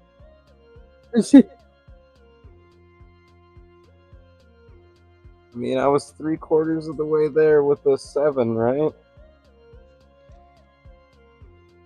And we're just So gonna 9 would imagine that one is technically also work. an 11. Ergo Embercoil goes around the room seeing many of the new applicants struggle, and he begins casting his flames into the side corners of the room. These giant goblets begin enlightening with flame. The vibrant colors fill you with warmth and joy and the yearning for battle and badassery. And Ergo Embercoil himself starts like cheering you guys on, giving you at minimum a +1 because it's a d4 roll. And with that minimum of +1, Vero, his score got fudged from 10 to 11, and Jimbo, your score now gets smudged from 10 to 11, which means you now have as well mastered Cinderlash. And that brings us to Schnur. Roll your d20.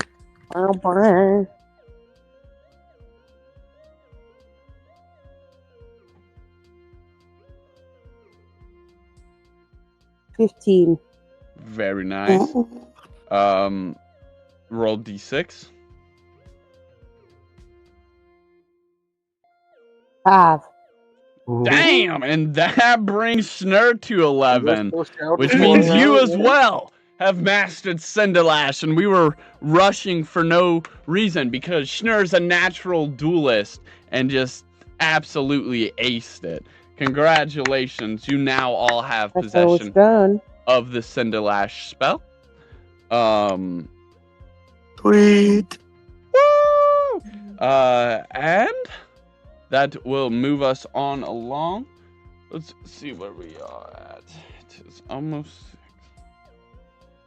6. Well.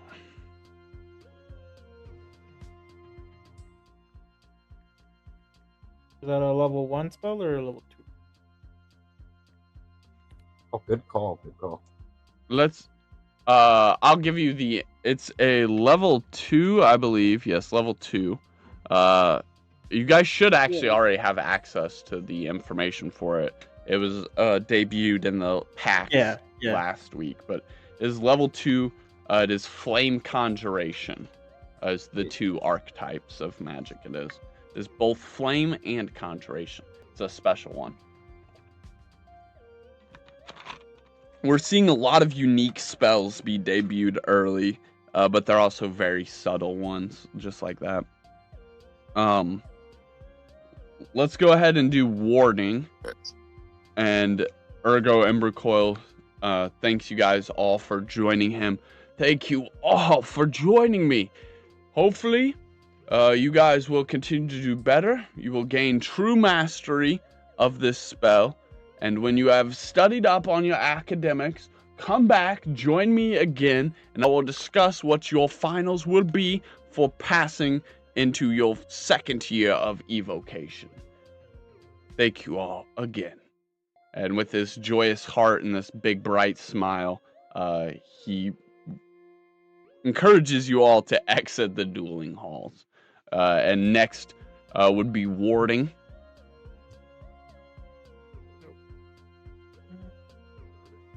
Awesome, awesome. I'd like to thank Ember Coil before we leave for being a homie, helping us out. Yeah. No, thank you all for promising such a bright future at the academy.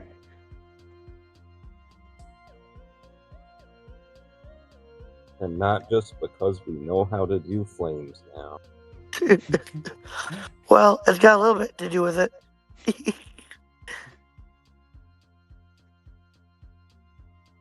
Ready? Yes, sir.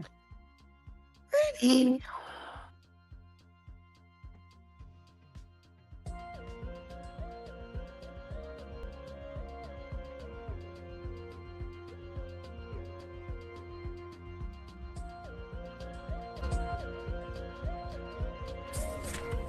Arc Surge! Aegis Wall! Chomp Touch! Summon Ready to Ally!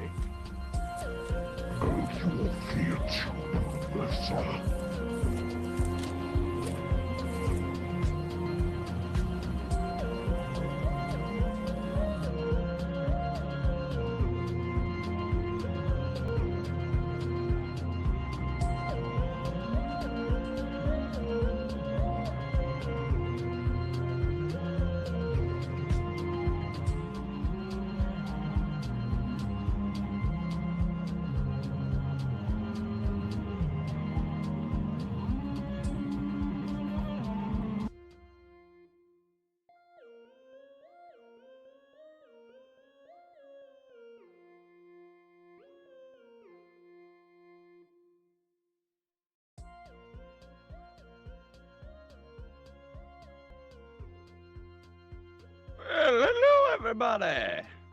What's going on?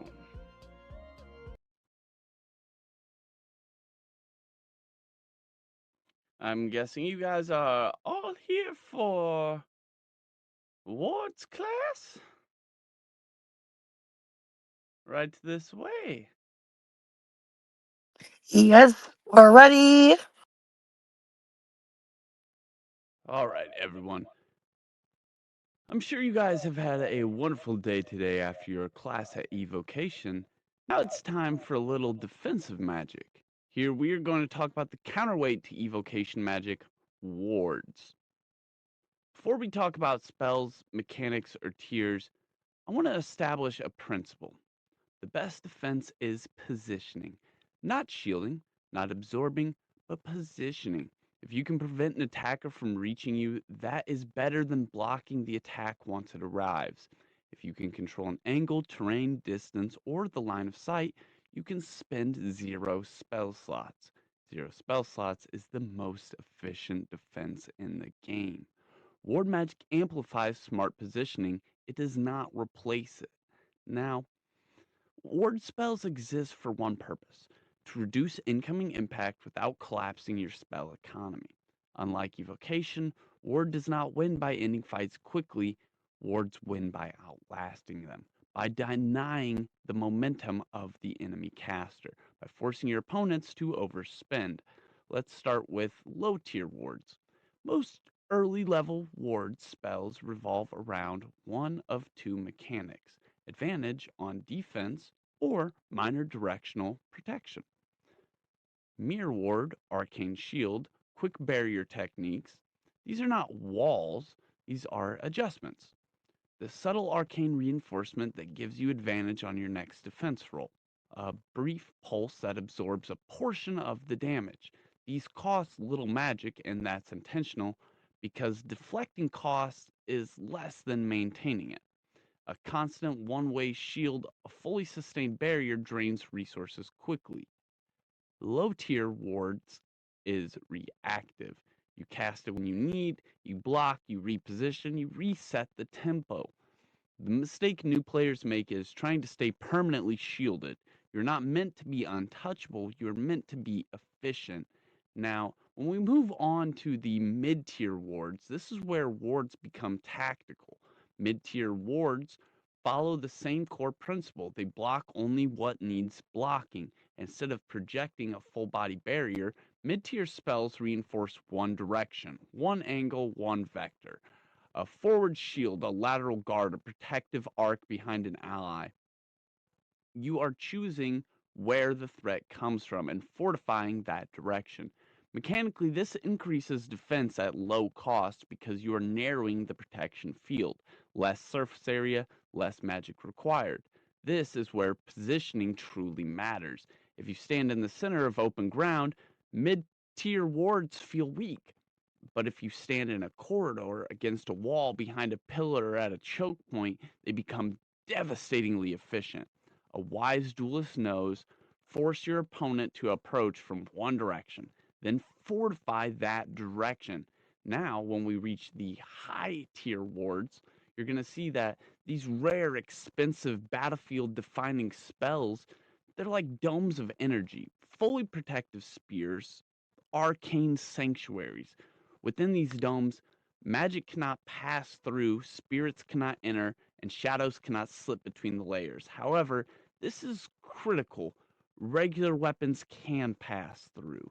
Ward magic is tuned to the arcane frequency and it rejects magic, veil entities, and other shadow intrusion, but steel is steel. So it's best to carry a shield. This design prevents high tier wards from becoming invincible fortresses, though they are anti magic sanctums, not physical bunkers, which means if you cast a high tier dome in open combat, you are safe from spells but vulnerable to blades. Again, positioning matters. Let's talk about your win conditions with a ward. Ward does not usually win by reducing someone to 0 hit points. Wards win by exhausting your opponent, by forcing them to burn their spell slots, and by causing them to overextend. By denying their succession of casting windows, in duels, defending is one of 4 core actions for a reason. When you set your positioning, much like your evocation stance, you may take a defensive stance. This gives you a +2 AC bonus at the right moment and can shatter a tempo chain. If an evocation specialist is attempting casting in succession and you break their first hit, you deny the follow-up's pressure. Momentum dies and ward tempo is denial. It is not flashy, it is not dramatic, it is disciplined. Now, in your mindset, there are 2 kinds of ward casters, your reactive wardens and your predictive wardens. Reactive wardens wait. They respond and they defend after the attack begins. The predictive warden reads the stance, anticipates, and therefore fortify before impact. A predictive warden will spend less magic in the long run because prevention is cheaper than recovery. And that brings us back to the first principle. The best defense is positioning. If you can force a caster into a narrow lane, break a line of sight, or use terrain to remove flanking, anchor your back to a wall, your wards become exponentially more efficient. A low-tier directional shield in a hallway can outperform a high-tier dome in an open ground. That is tactical thinking. Now, mechanically, wards pair well with the reactive ward reducing damage per round, unyielding focus, protecting your concentration, battlecaster, or leyline awareness. And for team synergy, an enchanter can boost allies while maintaining layered protection, and a mage can borrow defensive spells. A shaman can anchor a spirit inside of a warded dome, and Shadow Lexicon can step between barriers. A ward is not isolation, it is structure. Let me give you an example. You're facing a brutal duelist evoker. They open with a spark bolt, you defend, advantage, it misses, They attempt casting in succession, but without that first hit landing, their momentum collapses. Next round, you position behind cover, cast a directional mid-tier ward, and now they must step up into your chosen lane. They cast Arc Surge. Your reinforced direction absorbs it. They are now low on spell slots. You are completely stable. Your stability is your power. Eventually, they overextend, and you do not win because you dealt the most damage. You win because they ran out first. That is warding. It is the principle, it is restraint, it is strategic denial. And on that note, a true master of war does not rely on barriers. They rely on understanding of space. Block an attacker's path, and you never need to block their attack. If evocation is decisive force, then a ward is an immovable wall. Next time, I'm sure in your guys' future classes, you will have a great time over at Charms, and I hope that we get to see you again. But for now, please remember, defense is not hiding. It is choosing where the fight happens. Long hallway of mirrors with a pinnacle of square that has arisen out of the ground. Large golden sigils of magic encapsulate around it as a large square. And across from you on the other end of the hall, Lydia Frostvale. Her tall silver blonde hair that has begun to turn in parts silver. Her large blue coat of the Aetherbound star, and behind you a large stone construct about 15 feet tall, holding the door. He gives a head bow as you guys all enter, and a subtle groan. And as you guys all step in, he closes the door behind you, which closes without a creak. His feet seem to echo the room as he steps back and turns to Lydia.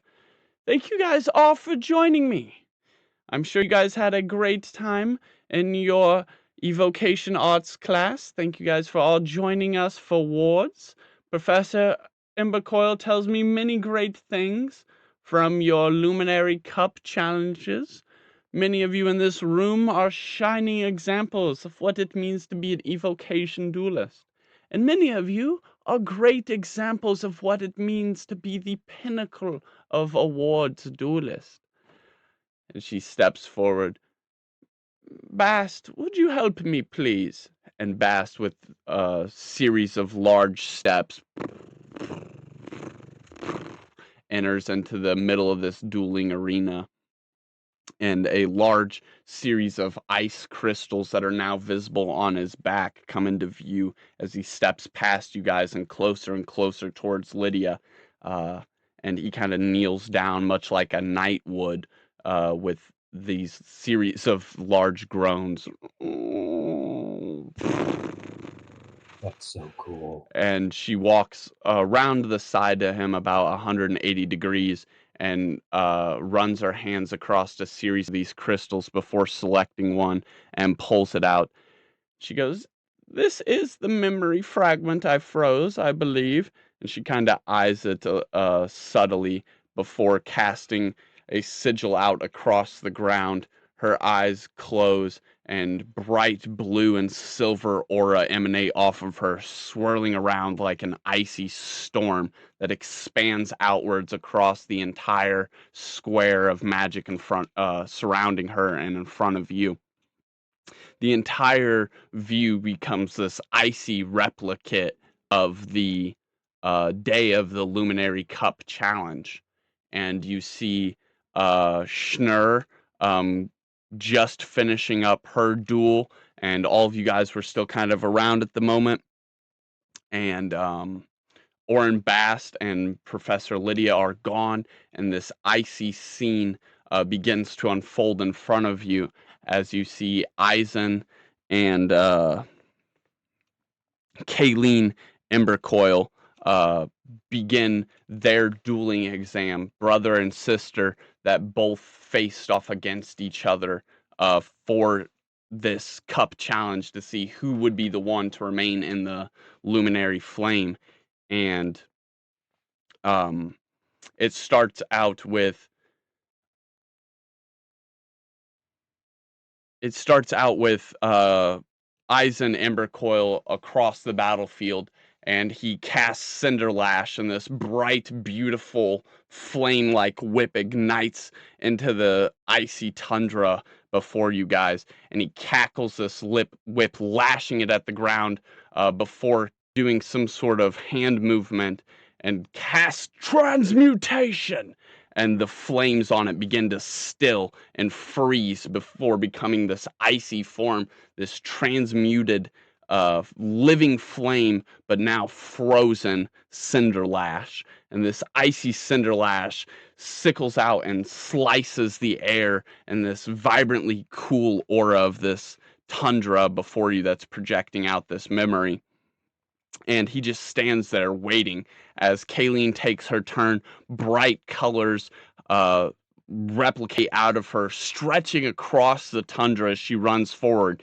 Each step glowing golds and bright greens, vibrant purples as she steps forward, bounding, bounding, bounding, leaping into the air before pulling out her conjured Cinder Lash. And this bright, almost glowing auroras of rainbow flame stretches out from her hands as she lashes it down at her brother, and her flames cut straight through the ice, just absolutely destroying it and decimating it, sending Eisen tumbling back a couple of feet, and she smirks as she lands.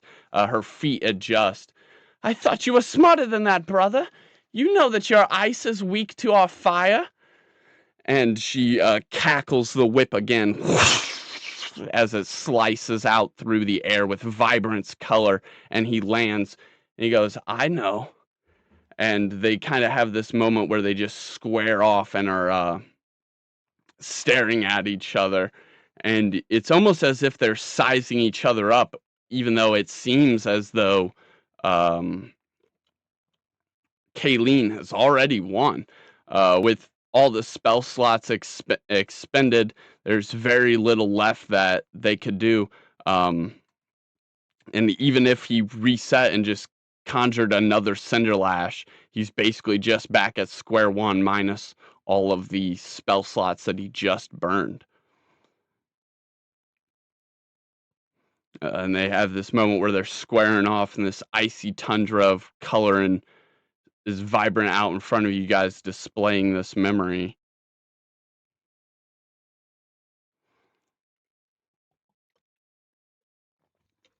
And then the action resumes. Kayleen tries to go dashing forward, but it is now Eisen's turn. And as Kayleen gets closer and closer, he puts his hands both down on the ground. Binding Rime! And the water below that his whip was just melted and eviscerated into becomes an icy tundra that shoots out forwards. The rime freezes Kayleen solid in her tracks. With no focus left and exhaustion incurred, her whip dissipates, and she sits there frozen until she can make a strength check. But she'll be at disadvantage because she's exhausted, and it would take a very long time to break out of the ice. And as you guys know, if you're held for 3 rounds, that is basically it. The duel is over. And with that, Eisen kind of puts his hands up in the air as surrender, and Kayleen passes on to go into the Luminary Cup, and Eisen does not. And though he won, he surrenders and lets his younger sister be the one to carry the family torch onwards for the Luminary Flame. And he himself, we found out that he went into the Obsidian Veil later in that episode. But that is the end of the Icy Tundra memory. And with that, Lydia reappears, the memory disperses. Oren Bast is kind of standing on the opposite end of the room now, and Lydia is much closer to you guys. Did everybody watch closely there? Mr. Embercoil was very quick to put himself in what seemed like a bad strategic position to lure the enemy into an even worse position. Sometimes it is not about taking better position, but getting your enemy into a weaker position. Now, may I ask you each, what is one fact about lesser wards?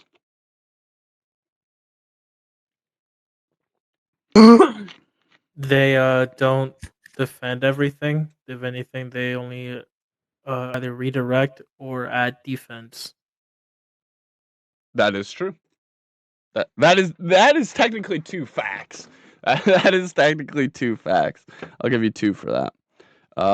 Yes, they technically don't nullify any amount of damage, and they are mainly for redirecting. Correct. What is one fact about medium wards?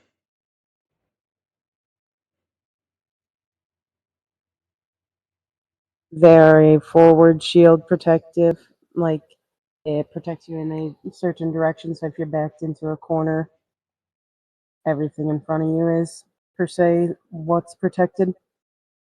Correct. It's about reinforcing magic in more so one direction, a smaller amount of area for a smaller amount of spell slots, while still being defensively reliable. Much more so than lesser wards. That is correct. And lastly, what is one fact about greater wards? It rejects spirits, shadows, and magic, but not physical attacks like a sword swing or something like that. Absolutely. Absolutely. You guys were on it this time. Sharp, quick, great work. She smiles. And now I would like to show you guys something. We've already seen it, but let's learn it with a little instructional tutelage. Oren, if you would be so kind. He groans and kind of shakes his head subtly no. And she goes, "It's okay. You won't be able to hurt me." Oren stands up straight. He takes one big lumbering step forward, his arm rising up into the air. Binding rhyme! And ice starts freezing across all of his joints, this icy-like wind of tundra blowing across the battlefield and freezing his joints. And his arm swings down but freezes at about half-mast, and he is stuck there. Now I would like to see you all give it a try. Her glacial-like ice crystal wand sheaths away, and she turns all to you as you step forward. Orin Bass will basically be your guys' test dummy. You just have to simply try and freeze them in place. So let's see. It was this time. Vero was first. Vero Schner. Vero Schner Jimbo Ray is how we'll do it.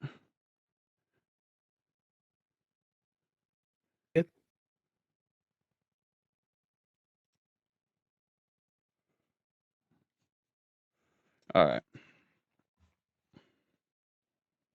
All right. Go ahead and roll your d20. The DC for this one is the same as Cinder Lash, so it's 11. This is the magic number we're looking for. At 20, baby! Critical success. Let's go. That's what we love to see. All right, go ahead and roll those 2d6.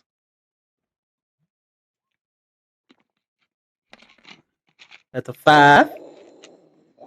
And a 6. And a 4. Oh, no. Good shit. Oh, 9 I know. plus 3, though. Technically, you only need 2. So why don't we give one of those points to someone else? You can go ahead and choose. Jimbo. Woo! Right. Thank you. Which is funny enough. Vero, you Anytime, basically buddy. like instantly learn this spell. This is also really weird canonically. Ice is the deprivation of those strong emotions, decisive calculation. And it's very ironic that that just so happens to synergize with you a little bit more than fire, which should be kind of easier to learn. Very interesting. I love the lore. But you have learned Binding Rhyme. Congratulations, Vero. Next, Is that a Jimbo. cantrip or a spell? It is a spell. It is also Oh, yeah, level what 2. is that binding? And we'll get the information for it tonight when we do the pack openings.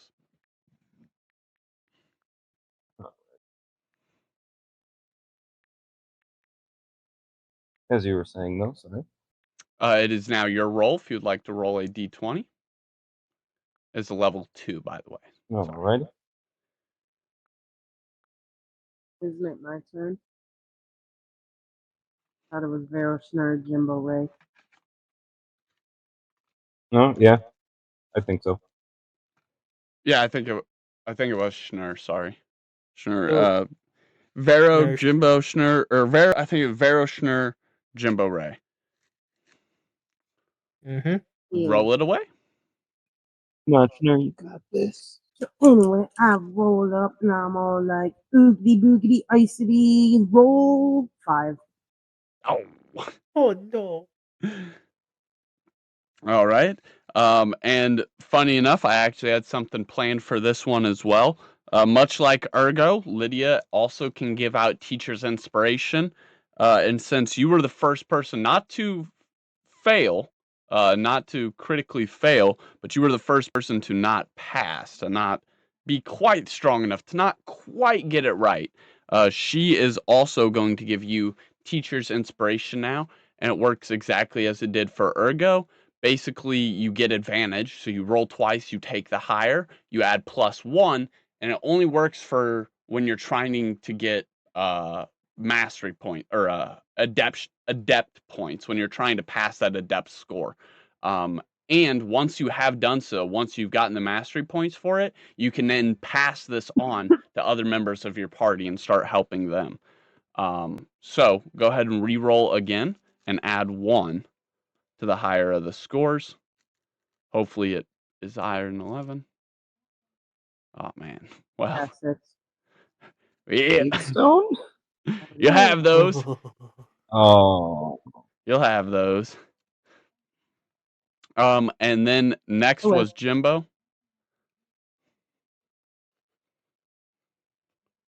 I mean, I technically didn't use my fate stone. Could I, like, let her use? Oh, well. No. Jimbo But did. she Alright, let's hasn't go. used hers. She hasn't used hers either, has she?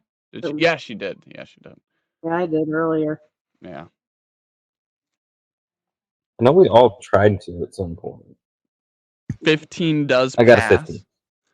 So go ahead and roll your d6.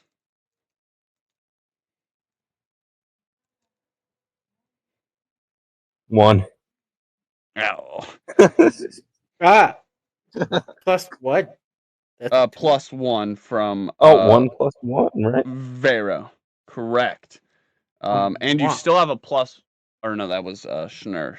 Schnurr has a +1 hanging around for trying to get the points. Wouldn't have applied there, but because she wasn't even close. But we'll save it for the best opportunity when she's like a point away. Ray, roll your d20.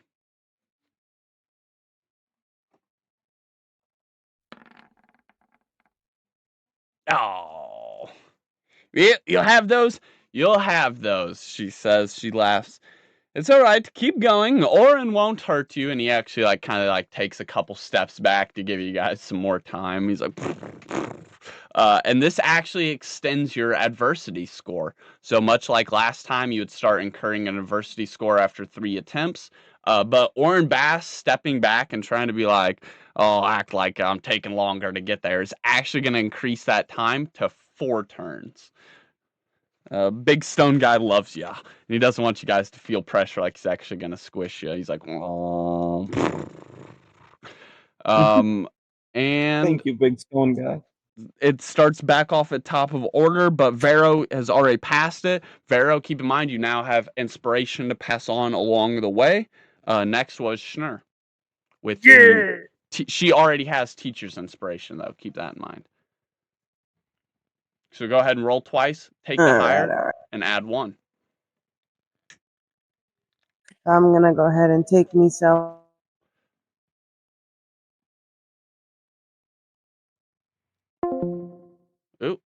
1 for 18.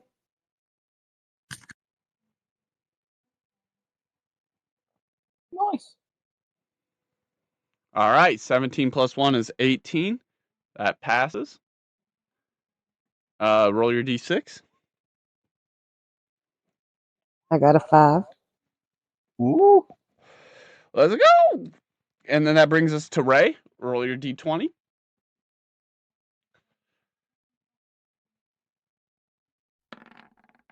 Wham! All right. Roll your d6. You guys are killing this one. Get it. Come on. Nice. Nice. All right, you guys are running on along.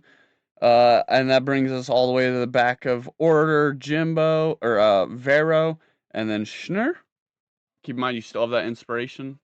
Oh, Jimbo no, needs to go. you did You kind skipped of miss my Jimbo. turn. Did I skip Jimbo? Oh, I'm so sorry. I'm so sorry. Yep. Jimbo. Ray rolled already, and it was There's an a reason awesome he roll. I popped up couldn't into say my nothing. brain. I was like, there's a reason that he popped up when I was trying to say Vero. Roll your d20, Jimbo.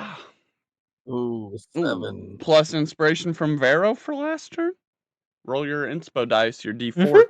Vero. Damn, and that. Oh, wait, is that someone else's d4? Yeah, damn. Oh my god, it's comically You know what, bad. Jimbo? I'll give you another turn. As Orin Bass seems to not want to squish you guys, he goes extra slow when Jimbo goes to cast. Reroll, because I accidentally tried to skip you. Oh, yeah. Can I? Yeah, you can. You'd have to get a 11. Would be 4.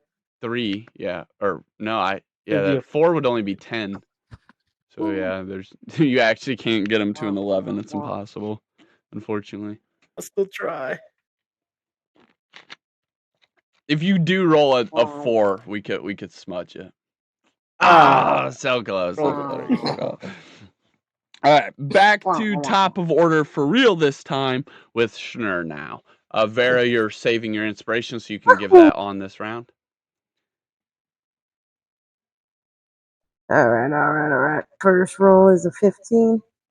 That Second one passes. 14, so I'll be 16. Good shit. And then your mastery points, your d6. 1. Ah, yeah. Yeah. You're still past halfway now, so that brings us to Jimbo. Let's go. Get it, Jimbo. Yep. 7. Can I roll? Yeah. If you get a nat 4 this time, it's legit. Yeah! Holy shit balls. Let's go. Roll your d6, Jimbo. Let's hear some inspiring words, though. I want to hear what Vero says to Jimbo. Jimbo, don't be like Draylon. Focus. I'm focused. Your focus worked. We got 5. All is well. Good shit. You're It's so not close. a 1. And then I Ray. thought I was going crazy. I thought I was reading in binary code for a second there. Roll your d20. Oh, D20? No, Ray. No, Ray. Oh, Ray. okay. Come on, Ray. Come on, you got this. Woo! Oh, yes. And then roll your d6 for mastery points.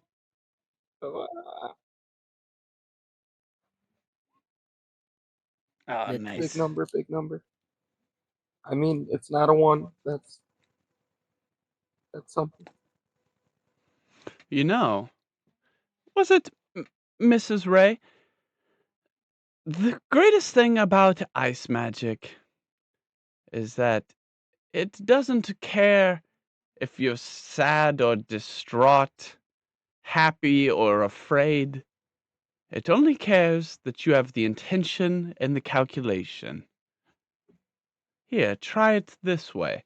And she warps her wand in the air, and she uses her very own ability that you guys would have if you chose Aetherbound Star as your house, which is to basically be able to re-roll any one roll a day. Kind of like Teacher's Inspiration, but it's a very clear distinction because she has already done her job as a teacher, given out the Teacher's Inspiration, and now on a personal level connects with Solaris and gives her basically Lydia's divination roll. So go ahead and roll again, Solaris, a d20 or a d6. And this is where Yeah. we see re-rolling being so powerful because, and this is the moment that I want to note on, your mastery points can never be taken away, which means you already scored 2 points for your mastery points. I made you re-roll it, quote unquote, but those 2 points you already have and they cannot be taken away. So you essentially just got 4 more mastery points for free.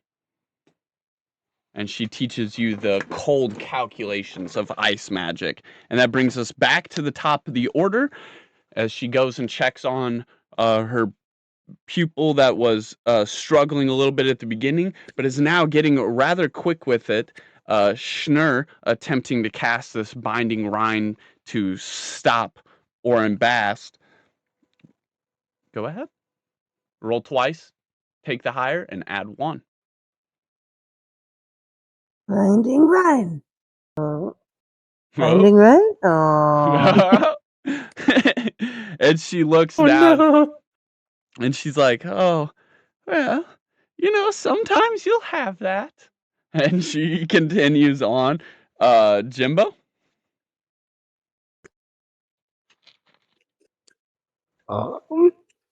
Let's send it, huh?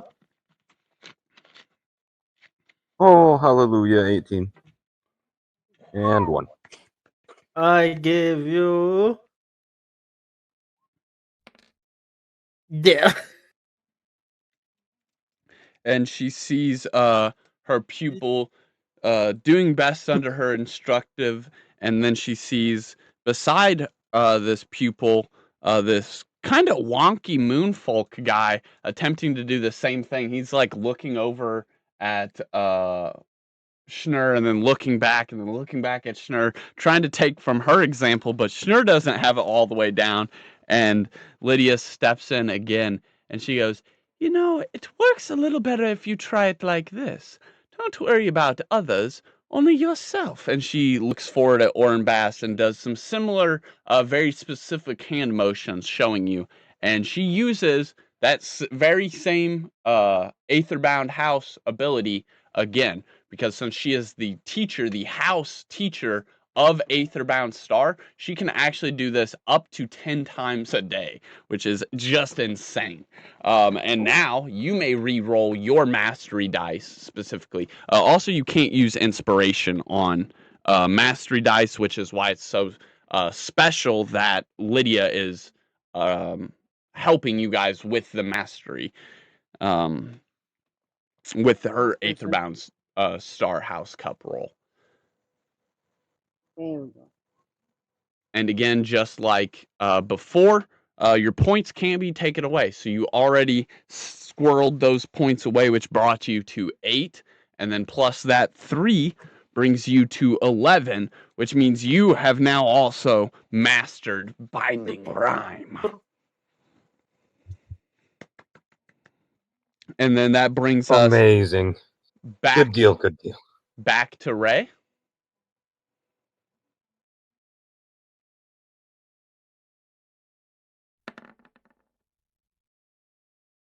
Who maybe needs a little inspiration. Well, yeah, I guess even with inspiration, she's only got 6. Yeah. Shut Right up. back to Schnur.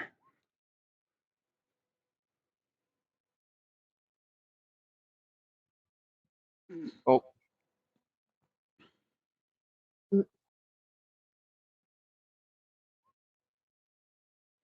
Very nice. The 18. Very nice. 19 in total. And Vera, would you like to use your inspiration? Yes. All right. Because with Okay. the +1 that she got from the Lydia's teacher's inspiration, that brings her roll to 19. So plus your 1 from your inspiration during your turn in this initiative, that would bring her to 20, which is a critical success. So she would get to roll 2. So I seen that 4. Go ahead and roll another. Which you actually don't even have to, because that brings you to 10, which means no matter what you roll next, you have the total. But you should roll just so you see if you have any that you can pass on.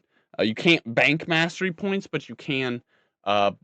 pass them on and help other people, like the opposite of an adversity score, so to speak. And with that 4, that means you have 3 points that you can now pass on to Ray, and she is only 1 point away, which means you two working together would be able to master it at about the same exact moment. If you want to role play that out, you could pass on your Hey, points to yo, her. Ray.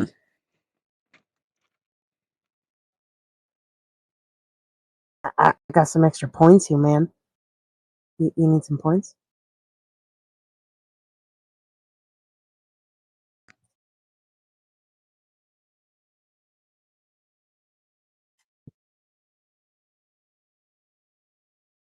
Hello? I slide you these here points. I think she might have had to let her cat out. I'm tingling. I'm in She front was of just you. talking about that. She's like, "No, you're not going out." I think the cat had other plans. I said, "Yes, I am." But that is perfect because both of you guys would now have mastered it, and that would bring us to the end of our ward's lesson, which is phenomenal because that is where we are actually going to leave off today's session. And then when we get back next time, we will go into illusion and charms, and then we'll focus in a little bit on Schnur's elective. She was first in the class draft order.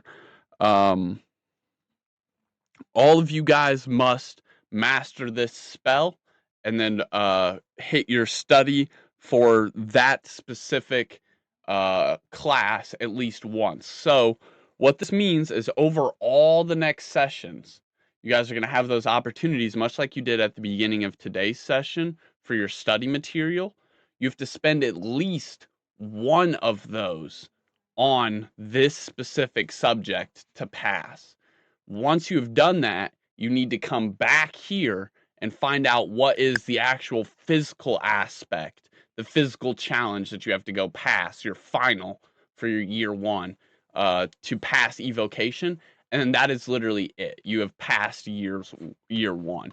You guys are going to get one more evocation spell from this specific thing once you've done your study component, and then you'll go out and do your challenge. You'll get one more reward from that, and that is it. You'll have passed evocation, you'll have passed warding, charms, etc., etc. That is how the classes function. So there is one in person. You go, you role play, you figure it out, and then there's your study piece, which you now have, and then there is the final challenge that you must do to complete and pass that. So every class has those 3 functions, and will give you a guaranteed minimum of 2 spells for every single class that you choose to go and do. You guys can repeat classes and get stronger and stronger and stronger spells of those types. You guys can go out and take more electives as the years go on.